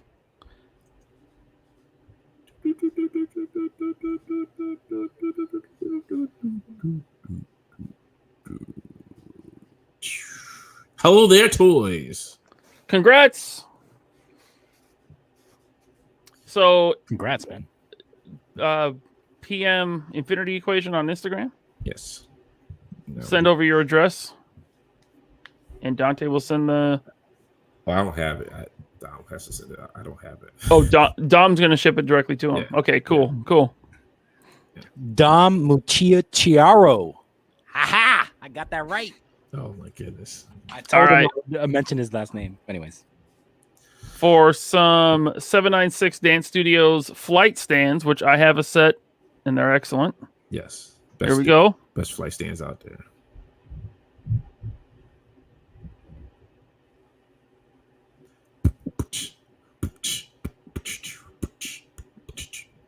Ooh, Rad Toyologist. Ooh. Red Toyologist. There you go. Congrats. Well done. Oh, Dom is hello there, toy. So he. Are you serious? Yeah. Well, you get to keep it. And he said yes. Got the name right, Alex. Well, I'll let you and him work See? that out. Yeah. I knew I would get. Right. I have a lot of Italian friends. We'll talk, Don. Okay, now first place is between Hero Collections and Mighty Most Jeff. Yes. Now, let Heroes me explain Collection. something. I'm sorry, real quick. Let me explain something. Now, this is major blood. You had to pay for this. There's no raffle for this. It's a major blood. You get it for free for doing something fun that you like to do. You didn't have to pay $5, $10, $20, $30 for it or $50 for it. It's a free figure. No raffle. Nothing to you got to pay for out of your pocket. So just remember that. Remember that. This But Dante, the market. market dictates that you can do a raffle. What about $1? $1 per raffle. You know what I say about that market? Fuck it. That's what I say. That's right. Modern problems for modern. You need modern solutions. That's my modern right. solution. I'm giving away fucking over here. Giving away a fucking major blood. Well, if Hero Collections wins, you got to ship that to the UK. I know. That's the.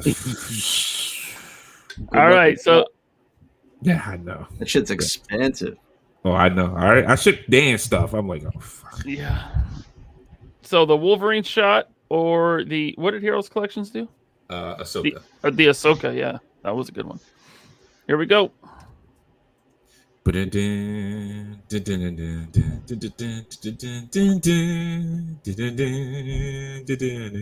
The Rocky song? Oh, there you go, okay. Dante. You got that UK shipping. Yep. Well, congratulations, Brandon. You won a major blood, and you won $50 Amazon gift card. And Thank you. He won't know this till tomorrow because he's probably sound asleep right now. That's the best part about it. So we can I can edit this part out later. Maybe you can send them out of the package. Nah, I'll send them in a package. I don't like doing that because I like having people have open, have that feeling of opening a brand new figure. Yeah. But thank All you, right. everyone who entered. Appreciate you very much. Yo, it was very great to see everybody come out and have a good time and bring out creativity. So thank you for each and everybody who came out. And thanks to Sal, who was with us on Sunday for an impromptu boxing. He gave us June's next theme. It is #IE villains. So it's a villains kind of month with a villains kind of wave hitting. So you got some villains that you can use. You got the villains winning, you got villains losing, you got the villains doing whatever they like to do.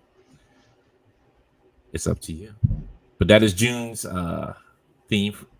It's #IE villains.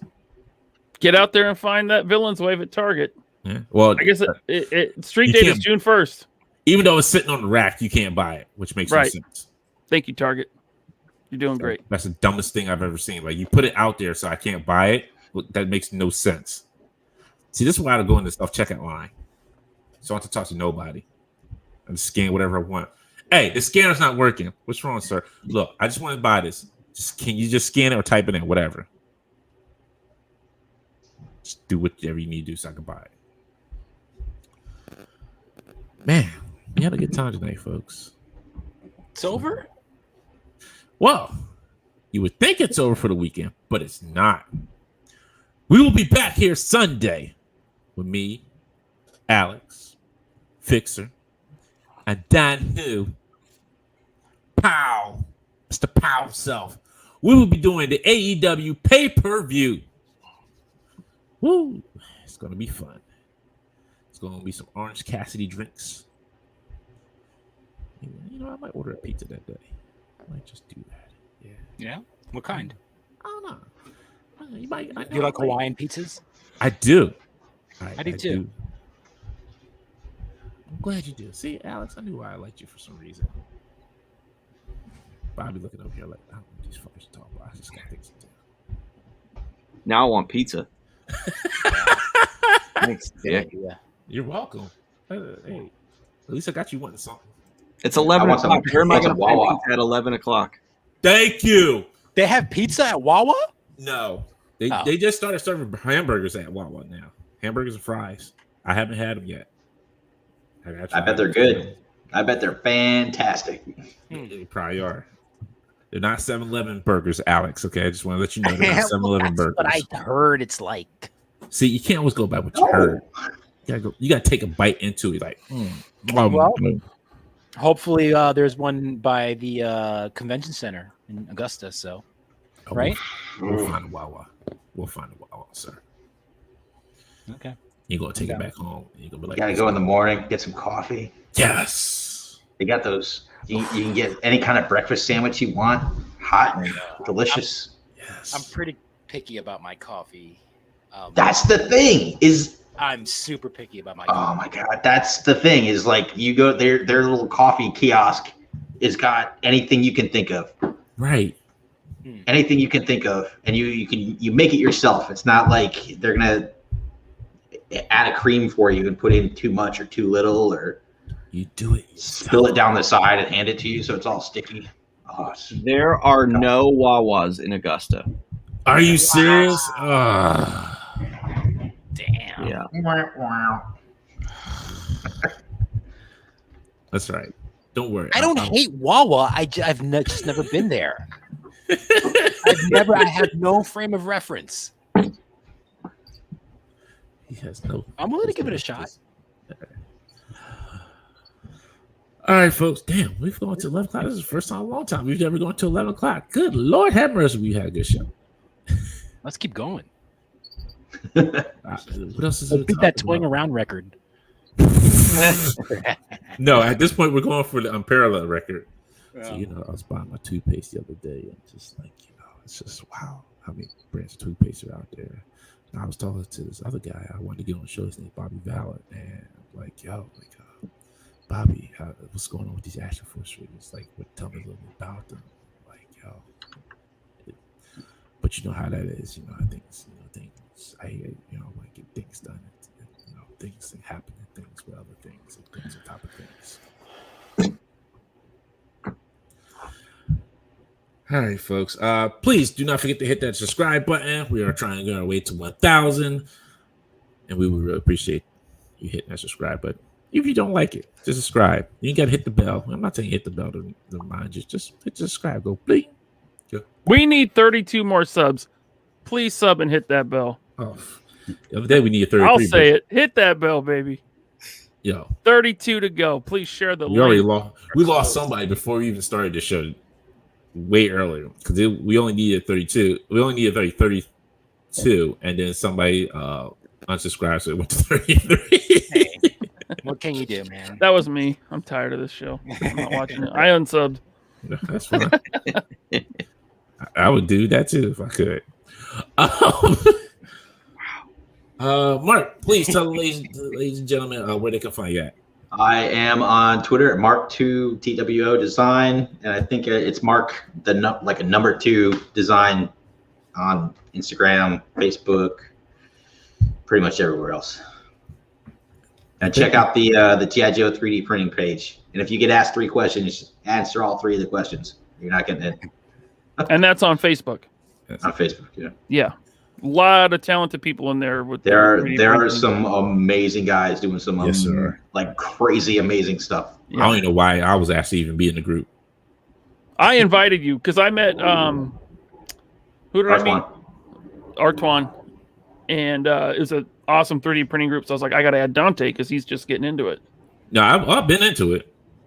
I'm just kind of hashtag lazy about it. I just okay. And plus, I don't have anywhere to hook up the other printers as of right now. How many printers are you up to now? You went in quick, right? Well, no, I had a MakerBot. Sorry to extend this if you're trying to wrap it up. No, you're fine. No, so I had a MakerBot. I got rid of that. And how long ago did you get it? That MakerBot I had in 2015. Okay. And it crapped out on me in 2016. 2017, it crapped out on me. And MakerBot was like, "Oh, you bought it at a third-party store. We can't help you." Yeah.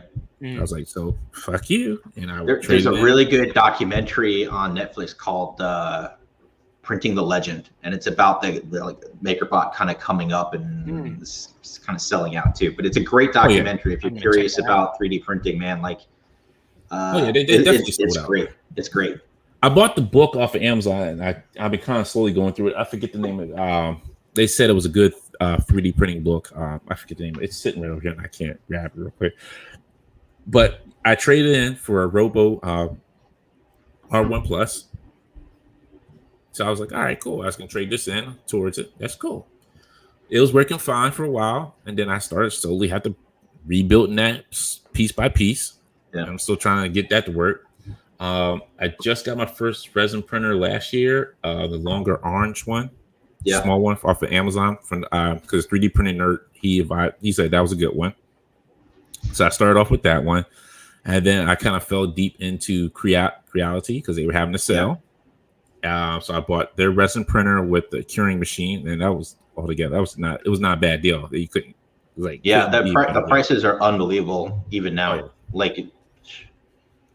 And then I bought their 3D printer as well, their regular 3D printer. And then, and usually I get my filament from Printing Solid. Yeah, they're pretty good. Like because they got like so much filament. Like they got the good filament, and I got like this kind of like blue filament that I was going to use for making an Iceman like sled, but I still have to work on that. I'll show it to you after we're done. Cool. But so yes, ladies and gentlemen. But all right, that's how fast. That's how many I have right now. So I have 3. Wait, no, 1, 2, 3. So I have 4 at the moment. I never thought I'd be up to that many printers in my damn house. Yeah. Lord have mercy. I don't know what I've done to myself. So ladies and gentlemen, you can always find us on Instagram at the Infinity Equation. On Instagram, on Twitter, Infin Pod. Yes, Cap. I'm sorry. Yes, you did, Mr. Winners.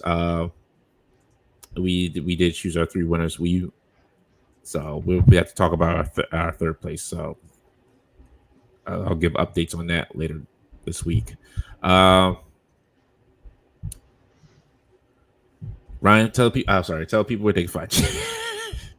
Find me on Instagram at laserpants81, just like it says right there on the screen. And you can find me on Twitter, same thing, at laserpants81. Nice. Alex? You can find me at Ironhead77 on Instagram, and just look up Alex Sanchez for my Facebook art page. Nice. And Bobby? Valaverse, Facebook, Instagram, YouTube.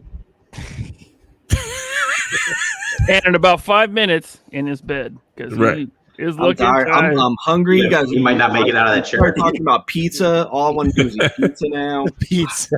What about some Chinese food? I think I might have some Chinese food. Oh, I got some leftover Chinese food. That's not a bad second. See, there you go. See, I'm always there. See, I can always help out. You can find me at Dark Jokers In on Instagram. You can find me at Dark Jokers In on Twitter. You can probably not find me on Facebook because I'm about to shut that down. Sorry, I shouldn't say that. Trust me, I do like people on Facebook. It's been a little tough now. But yeah, hit the subscribe button and hit the like button. You know, check out Call to Action, the new episode tomorrow. Yep. Definitely, because there might be some surprises on there as well. Even though Fixer was saying I should be fired today, I was plugging his show. That's true. What a gentleman. And just remember, like the toy week starts off on Wednesdays with Just Jay Hernandez doing his every 2 weeks, and then you have on Thursday you have Dan Hood, and then you have Toying Around, and then you have the Toy Migos, and then Friday it's us on Parallel Universe. And Saturday you also have High School Creations, and on Sunday you always have Prime to the First with the Figure Booth, which is always a good time, good listen to if you have time to listen to that. Anytime you get a chance to, but definitely check them out. And if I am forgetting any shows or podcasts, I do apologize. I just haven't got to them yet. Like, there's so many out there that right now it's a lot. It's a lot, but it's good. It's good. It's a lot of content out there. Blasting.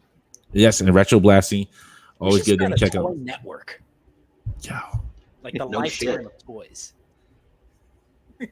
Yo, I'm telling you though, when we get that for this Toy for Tots thing, I think this is gonna be big. That's gonna be part of it. It's gonna be bigger. Yo, God, can't wait for that. All right, folks, we're gonna get out of here.